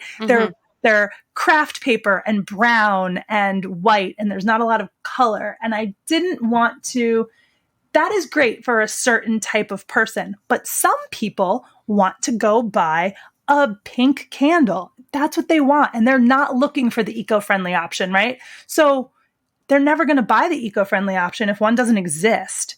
So I wanted to create a product and create a company that if you are interested in recycling or eco-friendly or ingredient quality, I'm the one for you. But also, I want to kind of be like this gateway company for people who aren't interested in that, but then use my product and fall in love with it. And then maybe that will get them thinking on a path of being a little more conscious about their purchases. Yeah. I think you really hit the nail on the head there. I belong to a bunch of Facebook groups. Some of them I'm like, I don't even know when I joined this Facebook group. But I go on Facebook a lot to look at yard sales. I love yard sales. And so I'll see other stuff in my feed. And someone was posting from some other group that was for like girl bosses or something terrible. It was like, what do you think of when you hear the word sustainable fashion? And people were like, ugly hemp, neutral colored clothing that doesn't look good. And I was like, that is though, like there is a certain font, that brown paper, a color scheme, a fragrance profile, all that stuff that we expect from more sustainable, more environmentally friendly products. And the thing is, it doesn't have to be that way. No. It's just for some reason, that's where everyone's gone. And I'm like excited when people break away from that. Yes. And I think that that's what's important. And I think that that's one of those things, like getting back to like, how do we help people get out of this unethical capitalism? I feel like it's the people who are, if you care about something, I kind of feel like it's your responsibility to help spread the message of what you're doing. And again, I don't feel like shaming. You're never going to tell somebody like, oh, you're going to buy that soap, like that soap kills the dolphins. Well, you know what? They're not going to listen to you. Like now you just made them feel shitty and they feel like you're saying something bad to them. So why don't you give them an option of the thing they do want but done in a better way. Mm-hmm. That's how you're going to get people to be more conscious and accepting of these things, because not everybody does. Some people just want a fun lip balm, you know? They don't. Yeah, totally. Well, that is a good transition into something that I know gets you really riled up. Which is, let's talk a little bit about fragrances. Like, you know, just to use an example, which based on a recent Clotheshorse Instagram survey, we talked about everyone's all-time favorite Bath and Body Works fragrance. I mean, listen, we know, just in case you haven't heard this before, all the fragrances at Bath and Body Works are like highly artificial and made in a lab, right? Yes. I don't know if you had to do this in high school, but in one of my chemistry classes, we actually made esters, which is what these fragrances are. And we made like rose ester and like, I think a vanilla one, and I can't remember the others, but like, I mean, it's literally like, it's chemistry, you know? It's not actual like rose oil or rose petals, you know, et cetera. So that's how places like Bath and Body Works can come up with things that just don't make sense if you know anything about fragrance, like cucumber melon, right? By the way, number one fragrance in terms of Bath and Body Works among Clotheshorse listeners. I'm not here to make judgments, okay? And I'll judge you. That stuff doesn't smell good, guys. No kidding. It's like, I'm old enough to remember the early days of Bath and Body Works and the Body Shop, when things were, for the most part, more natural fragrances, and I think naturally derived fragrances. But unfortunately, that's really expensive. It's harder to mass produce it, right? And so then we got cucumber melon and moonlight path and other things that don't make any sense to me. But I remember the early days of like Bath and Body Works and Body Shop. There were only a couple fragrances, and they were the ones that are kind of the easiest to do from a natural perspective, like lavender, you know, rosemary, vanilla, and then it got weird. It got real weird. Real weird. Fragrances are such a complicated aspect of what I do. So one thing that I want to tell people when you're trying to shop for skincare or cosmetics or anything like that, that words to look out for that might tell you that somebody doesn't know what they're talking about or are trying to trick you. Cool. I can't wait. Tell me. My first thing for anything, this goes for food too. If somebody says chemical free, it's wrong. Everything is a chemical, right? Ding, ding, ding. 100%. Yeah. Everything is a chemical. Your chemicals. Chemicals in and of themselves are not bad. There's a difference between synthetic and natural chemicals, and not even all synthetic chemicals are bad. You know, this is interesting. So this is reminding me of, I mean, obviously I know that everything is chemicals, right? I did a post a while back about rayon, and a lot of toxic chemicals are involved in making rayon.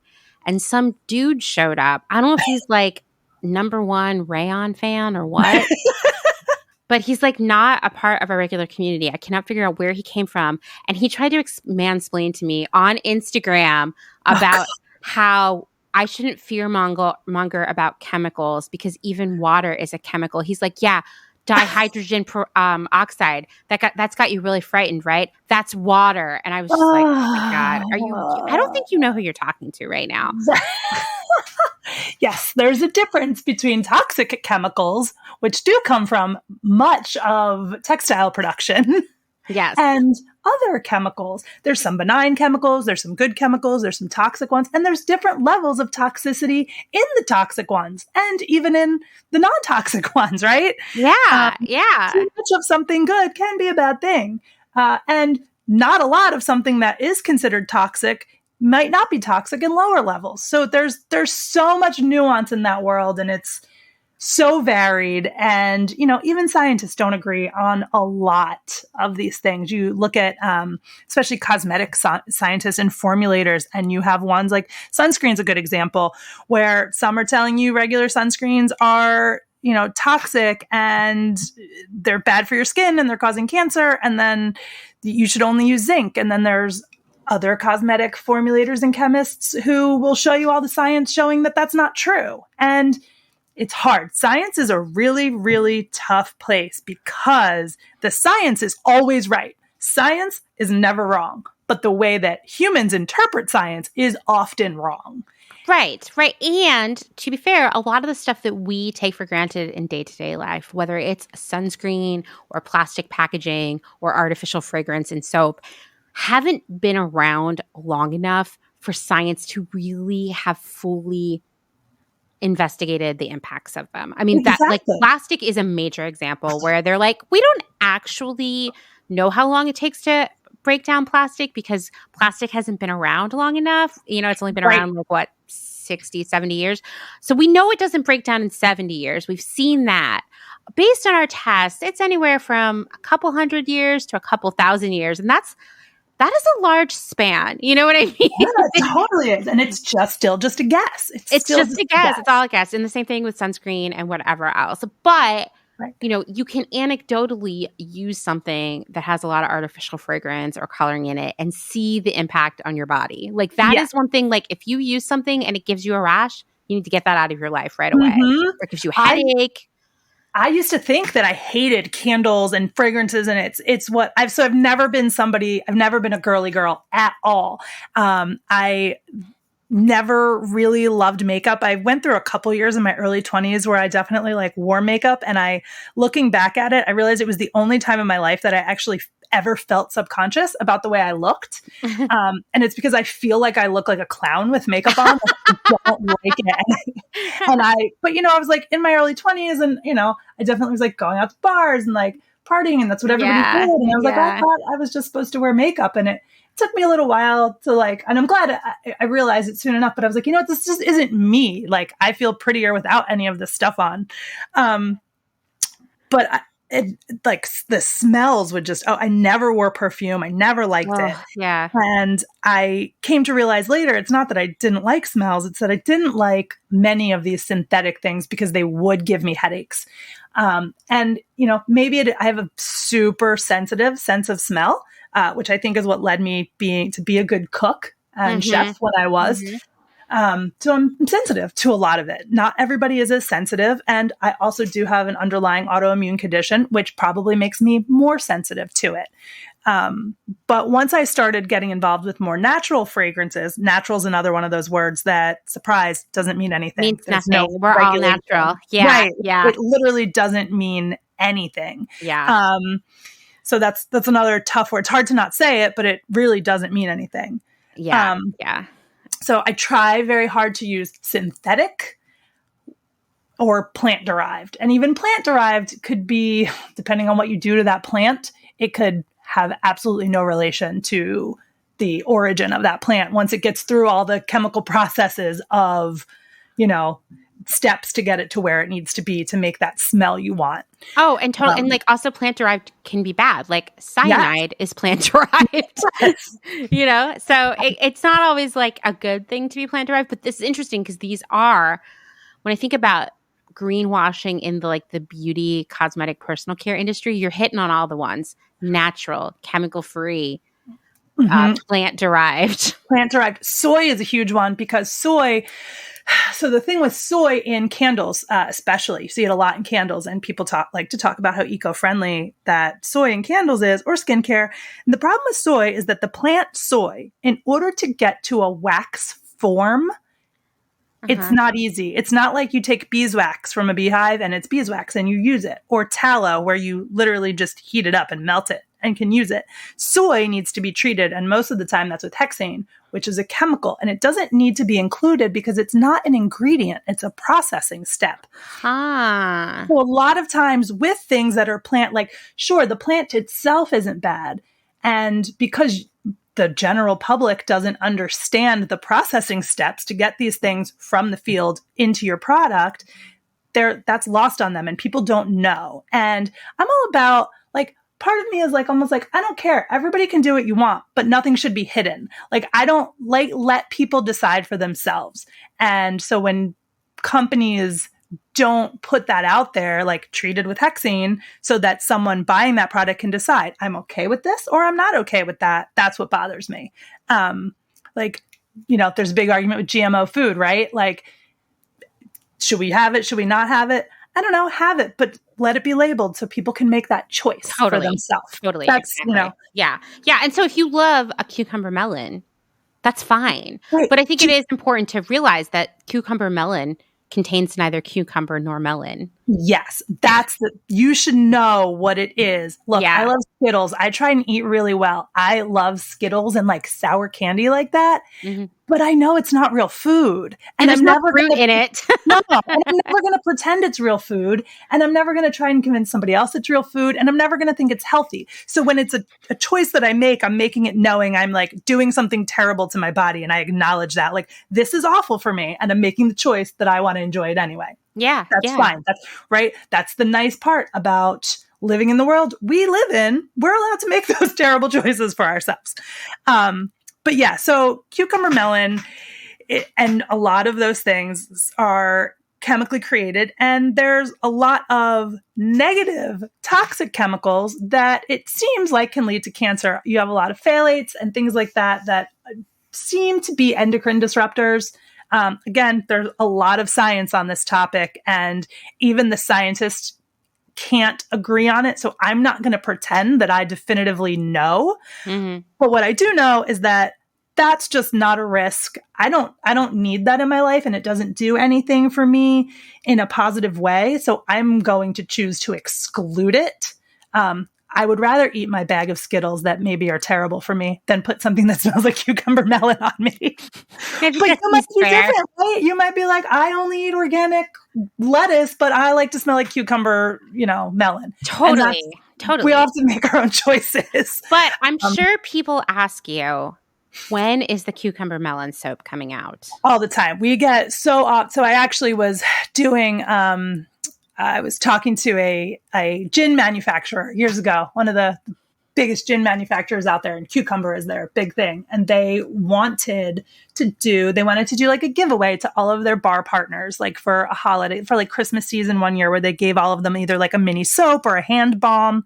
And they wanted it to smell like cucumber because that's their shtick. That's what they pair their gin with. It was very hard, but they wanted it to be all natural. And it was very difficult for me to explain. The distillers themselves got it. But when it came time to talk to the more corporate portion of the group, they didn't understand why, if they wanted it to be one way, I couldn't use certain ingredients. And many people were bringing me like, well, just make it smell like this. Well, what about this? What do they use? And I was like, well, that's not natural. That's a synthetic chemical. So it's not falling in line with what you want. You can't call it an organic product and we use that. Like, it's not how that works. And it's just a lot of people don't understand that. And I don't blame people for doing it. And that's, again, why I try to explain to people that what we use is all food grade ingredients, because I want people to start the conversation with me. I don't want to tell them why other things are bad, but I'm happy to tell them that they are if they're interested. And I think that is a responsibility that falls on a lot of us small business people, no matter what industry you're in, is to help educate people. Like, that's part of our job. That's how people are going to know. We know it because we're involved in it. Mm-hmm. And I think it's common for a lot of people to like think other people are uneducated or, dumb, or they don't care because they don't know. But how else are they going to know? Their whole life isn't, like most of the people I meet, they don't spend 8 to 10 to 12 hours a day thinking about soap and skincare products. Well, exactly. And this stuff, it's like, it's not widely known for a reason. Do you imagine if Bath and Body Works did a rebranding where they were like, made with phthalates? Now with phthalates. You know what I mean? It's great. Yeah. I'm just saying, like, it's hidden for a reason. It is. But the other side of that coin is that some synthetic fragrances, now I don't use any synthetic fragrances at all because I've realized that my customer base does not want that in any way, shape, or form. So I don't use, and I don't like them. So I don't use them at all. The other side of that is that essential oils, which, we think from what we know are more physically safe for you, and they aren't endocrine disruptors, and they're a little more healthy for you to use and breathe in. The amount of land it takes to grow the plant matter for essential oils is astounding. So when we're worried about mass production and monocropping, essential oils fall under that. And it's really the one part of my business that I'm not happy with ethically, but I'm stuck at a point where I'm not sure what my next step is to do, because what sells my product off the bat to people is how it smells. And if it doesn't have a smell that draws them in, I'm probably not going to get them as a customer, which means that all of the other good I'm trying to do with using food waste and using glass waste and trying to support local farms, that goes out the window, right? And this is yet another reason why I'm like, I don't think there's many companies, big or small, that are the absolute devil, right? Everybody has to make choices. And, you know, I make the choice to use essential oils because I think it's, on a one-on-one basis, I think it's the healthier choice to make. But as an ecological choice, I don't know that it's the healthiest choice to make for the environment. Whereas creating something in a lab that takes less plant matter possibly has way less of an impact on the environment. So, you know, but what is that doing to us on a personal level? So it's hard, right? I don't think we've reached a place yet where we can create synthetic scents that we know are safe for skin use. Now, that would be like the ultimate goal, right? That would be great if we could, but I just don't know that we're there right now. So that's the fragrance conundrum in a nutshell. Is I don't really think any of them are the best choice. Well, right. And like nothing is good to overconsume, right? Right. It would be okay to only use and buy naturally derived fragrances, you know, like essential oils, if we weren't like shilling them nonstop on Amazon. And like, what's that one sort of like MLM that does essential oils? Like Young Living, doTERRA. Yeah. And that's the thing. They're being overconsumed to such an extreme degree that like, I mean, I see them like at the grocery store at the checkout, you know, and that is scary to me actually, because like the amount of plants, like I'm so glad you brought that up, the amount of plant matter required to make a tiny little bottle of essential oils. It's extreme. I forget what it is, and I wish that I would have looked it up, but it's like multiple thousands of roses to make 1 ounce of rose essential oil. Thousands of roses, like to make 1 ounce. Now, how gross is that? That is gross. Right. And we don't, because people don't know this, they can't make those decisions. Like I look at, while I try and have my products at like a kind of median price, I want people to look at them as a luxury product. I don't want, they're consumables and sure, they're going to wear out, but I don't want them to be something that people are just using as a consumable. I want them to think about what goes into that product when it's made, and not just my product. I want them to think that I'm hoping that by using my product, that translates into other things they buy so that we can become more aware of how much weight. You just think, oh, it's a bar of soap, right? Whatever, I need it. Like it's soap. I'll just buy this nice soap. But like there was a lot that's environmentally impactful that went into that bar of soap. And I just think that it's a way we have to start training ourselves to think if we want to have any impact on what goes on in the future of, you know, our ecological impact on the land we live in. Absolutely. Absolutely. Just so much more thoughtful consumption. Like make a bar of soap last, get a soap dish. You know what I mean? Like just all of these things, like honoring the work and the resources that went into everything you use. Right. And there's another Philly soap maker who I love, and her Golden Water, she's great. And like her whole brand is, and we're very different in what we make. Like we're very different companies, but like her tagline is like, the luxury is you. And I'm like, I want people, like, I love that she is like, you know, get this for yourself, do something good for yourself, but like pay attention to it. Like know what it is that you're doing. It's not just a thing. Like think about yourself for 5 minutes while you're washing your hands. Like take care of yourself. Like that's what it's there for. And I think the better we can take care of ourselves, the better we're going to take care of the things around us. I think a lot of I it love really, that. I think a lot of it does really start with so you're not going to like save the world when you're eating, pizza fries and like swiping left on Tinder all night. You're not. Although now that you said pizza fries, my stomach did growl a little bit. They're not delicious because they are. Food is my weakness, and like junk. Like I love all food. I love junk food. I like really good food. So I understand eating garbage. Like it is like crappy candy is like a complete weakness for me. It's popular for a reason. Right. This is a conversation we have a lot in our house because, like my husband and I, we're hipsters and, aging hipsters or whatever. And he definitely is that kind of hipster who's like, kids these days, they don't, the music sucks or whatever. But, I'm like, well, the thing is, like, everything that's popular is popular for a reason. Right. And you got to take a step back and it can be pretty enjoyable. And when you're like a grouchy hipster, that's a really tough concession. Right, yeah. It's true. It's true. Well, one last thing I just wanted to ask you before we wrap things up here. What's the soap fragrance that people ask you for the most often? Oh, the most. So we get weird ones. Like I get people who ask me I do get like a melon or a cucumber. We get that a lot. I do get, this is such a tough one. I have a lot of people that ask for amber scent, which is weird because I don't understand what a stone would smell like. Okay, that's interesting because I have a lot of friends who love an amber note in a fragrance.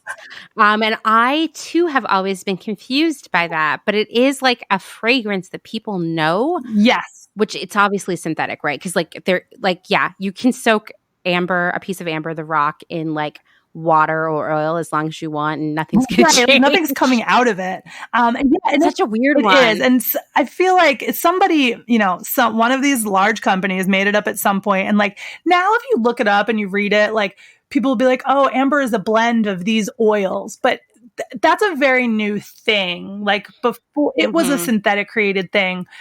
We also get asked for linen. Like, do you have anything that smells like linen or cotton? What do you think what essential oil do you think I'm squeezing out of that piece of cotton?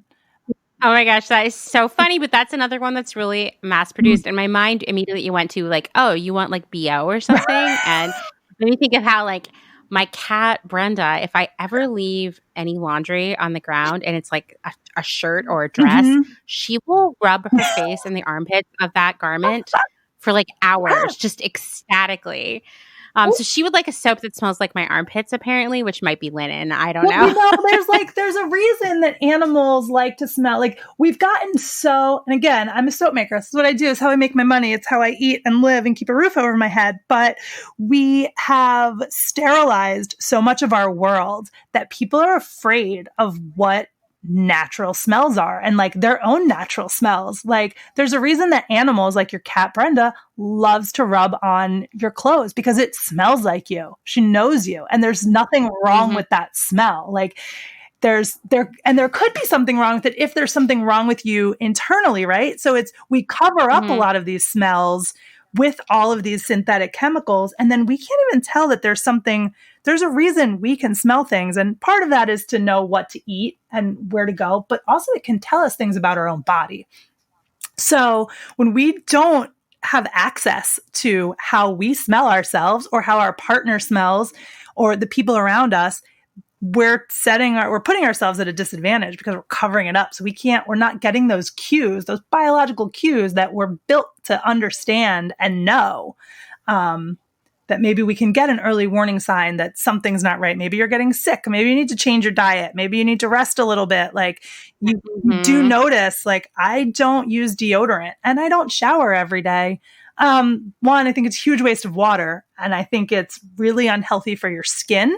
Hot water is bad for your skin too. So it's showering daily and like killing all of the good bacteria on you is just, it takes a toll on your skin. So I try not to every day. But yeah, our scents and our natural scents and our senses, according to those scents are very important. And I think that, luckily animals, I used to have a dog that loved to stick his face when I got home from work in my sneakers. He would go crazy rubbing his face all over them. And it's because that's a smell that smells good to them. Like they're either marking it with their scent or they're getting your scent on them. So they feel protected. So it's good. I don't think being too clean and too removed from the natural world is in our best interest. I mean, I agreed. I think we've all learned a lot during the pandemic about, at least I hope, about how much over the top washing and grooming we were doing. Yes. And I think hopefully we'll stick with that. Like I like to think that, this sounds like really I don't want to be toxically positive here or anything, but I do think that everything, no matter how bad it is, can have a positive impact on us. And I'm choosing to believe that everything we've been going through and are still going through is helping us make some better decisions for the future. I agree. And I don't even think that's toxic positivity at all. I think it would be toxic positivity if we were like, we are just going to learn all these lessons and we're going to be better. Sure. It's going to be great. And that's not the case. I do think that I don't even like using the words good times and bad times, right? Because they're just times and they're things that are happening. It's true. Always going to be this roller coaster. And from bad things, we do learn things. Now, they can stay bad if we don't take those lessons and try to utilize them and better ourselves. Now, that's not easy. It's simple, but it's not easy. And I think that when you try to make it seem like it's anybody can do it, that's kind of toxic. But when you're just no, it's a thing and it's going to be hard work, but you can get there. I think that's taking the good out of the bad. Yeah, totally. Well, I'm glad we could agree on that. Well, thank you so much, Melissa. This was so fun. It was super fun. I'm super glad we got to do this.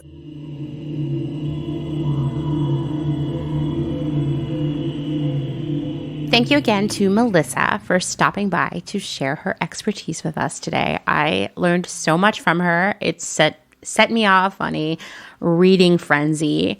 We talked about a ton of things in this episode, from palm oil to monkeys and so much in between.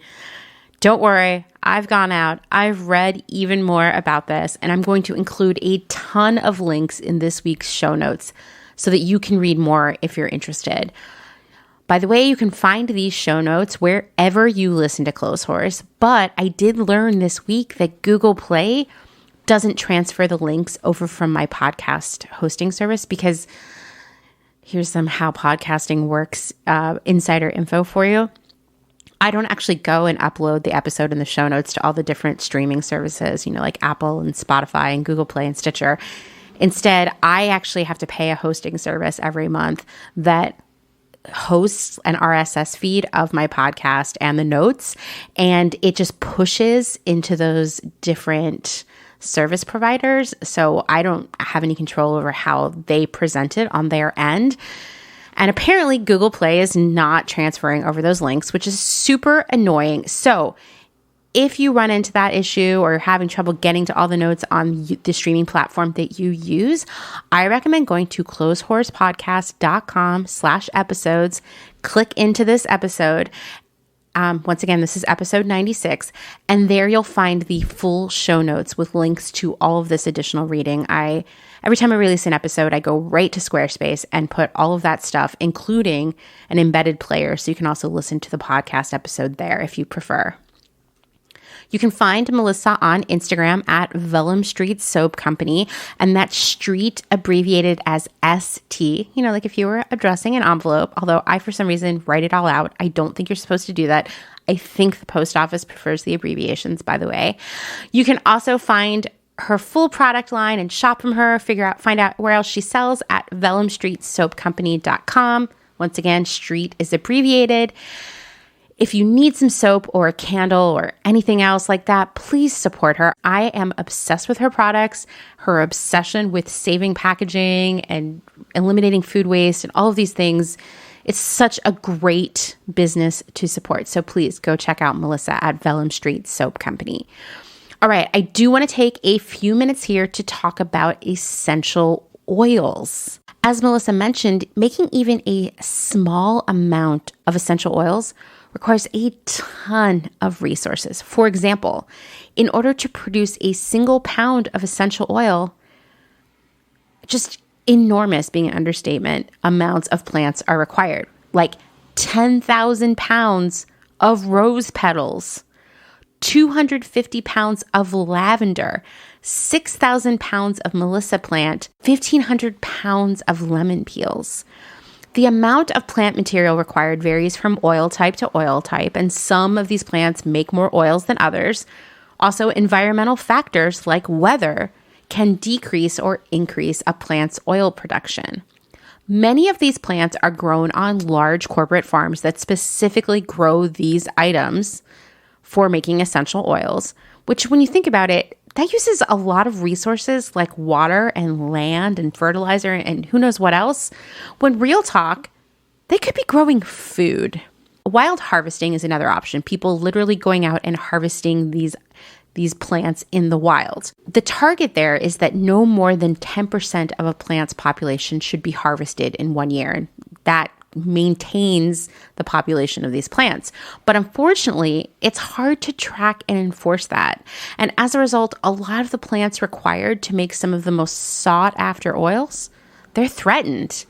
Some plants used for essential oils are listed on the International Union for Conservation of Nature Red List of Threatened Species, including sandalwood, which is listed as vulnerable, and then multiple species of rosewood and Atlas cedarwood, which are listed as endangered. Furthermore, these oils require a lot of energy to create. Many, like lavender and patchouli, are turned into oil using a process called steam distillation. The raw plant material, consisting of, flowers, leaves, wood, bark, roots, seeds, or peel, whatever part of this plant contains any of this oil, it's put into a distillation apparatus over water. As the water is heated, which uses a lot of energy, the steam passes through the plant material, vaporizing the volatile compounds.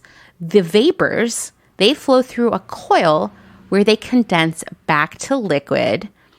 That's the essential oil. Now, citrus oils are created via cold pressing. Lemon or sweet orange oils are obtained as a byproduct of the citrus industry. So as a result, citrus oils are less expensive and more plentiful. And I would say ultimately a decent thing, because making oils out of those peels, it minimizes food waste. More delicate plant materials, specifically flowers like jasmine, hyacinth, and tuberose, are extracted using solvents like petroleum ether, methanol, ethanol, or hexane. And yes, these are all solvents that can have a negative impact on both the planet and the workers making the products. A lot of them are petroleum derived. Ethanol is a carcinogen. Methanol affects neurological development. Hexane can and has led to poisoning of workers. I'm not telling you this to make you afraid of essential oils. I'm not trying to make you fearful of chemicals or fearmonger here. I only want to make you aware of the hard work and all of the materials and risk involved in creating essential oils. Why? Because I don't want you to think of them as disposable. And I don't want you to waste them. And it gets easy to do that. I am a major fan of Aldi. That's where I do my grocery shopping. And they've been selling essential oils for like $5, which I don't like. Those essential oils should not be $5. You know what I mean? Something doesn't add up there when you think about all of the materials and work involved in creating them. We also have to think about all of the packaging involved in these oils, from cardboard outer boxes to glass bottles, plastic lids, labels, etc. We don't want to overconsume that stuff either. And did you know, I just learned this today, that in many cities, you aren't supposed to just dump essential oils into the trash because they are extremely flammable. And furthermore, oils should never come in contact with a water supply or groundwater, meaning that they should never be dumped down the drain or the toilet. I learned this today too. So in summary, we want to curb our impulse shopping when it comes to essential oils and so many other things. We want to use these oils sparingly. We want to respect all of the hard work and resources that go into making them. They are super valuable and they deserve to be treasured and conserved. It goes back to what I talked about earlier. It feels like hundreds of hours ago. These things like essential oils, like soap, like face lotion and eyeshadow and hair mousse, they seem disposable, like temporary items in our lives, but they have a major impact on the planet and workers and us. And so we can't overconsume. We can't hoard and waste and undervalue these things. We can't buy these things just to take that perfect shelfie. These items are not temporary. They're not valueless. They do not lack impact. Nothing is disposable. Thanks for listening to this episode of Clotheshorse, researched, written, recorded, and edited by me, Amanda Lee McCarty. If you like what you're hearing, please rate and review on Apple Podcasts. You know I have to tell you that. And please tell a friend about Clotheshorse. Let's spread the word. Let's tell everyone around us to respect essential oils. Don't forget, episode 100 is coming up soon, and I want to hear from you. What is a segment that really sticks with you? How has listening to Clotheshorse changed your perspective? Who is a guest that you would like to hear from again? Send me an email, call the Clotheshorse hotline, or record a voice memo on your phone or computer and send it to me. You can find all of that contact info in the show notes. Lastly, never leastly, thanks as always to Justin Travis White for our music and audio support. Bye.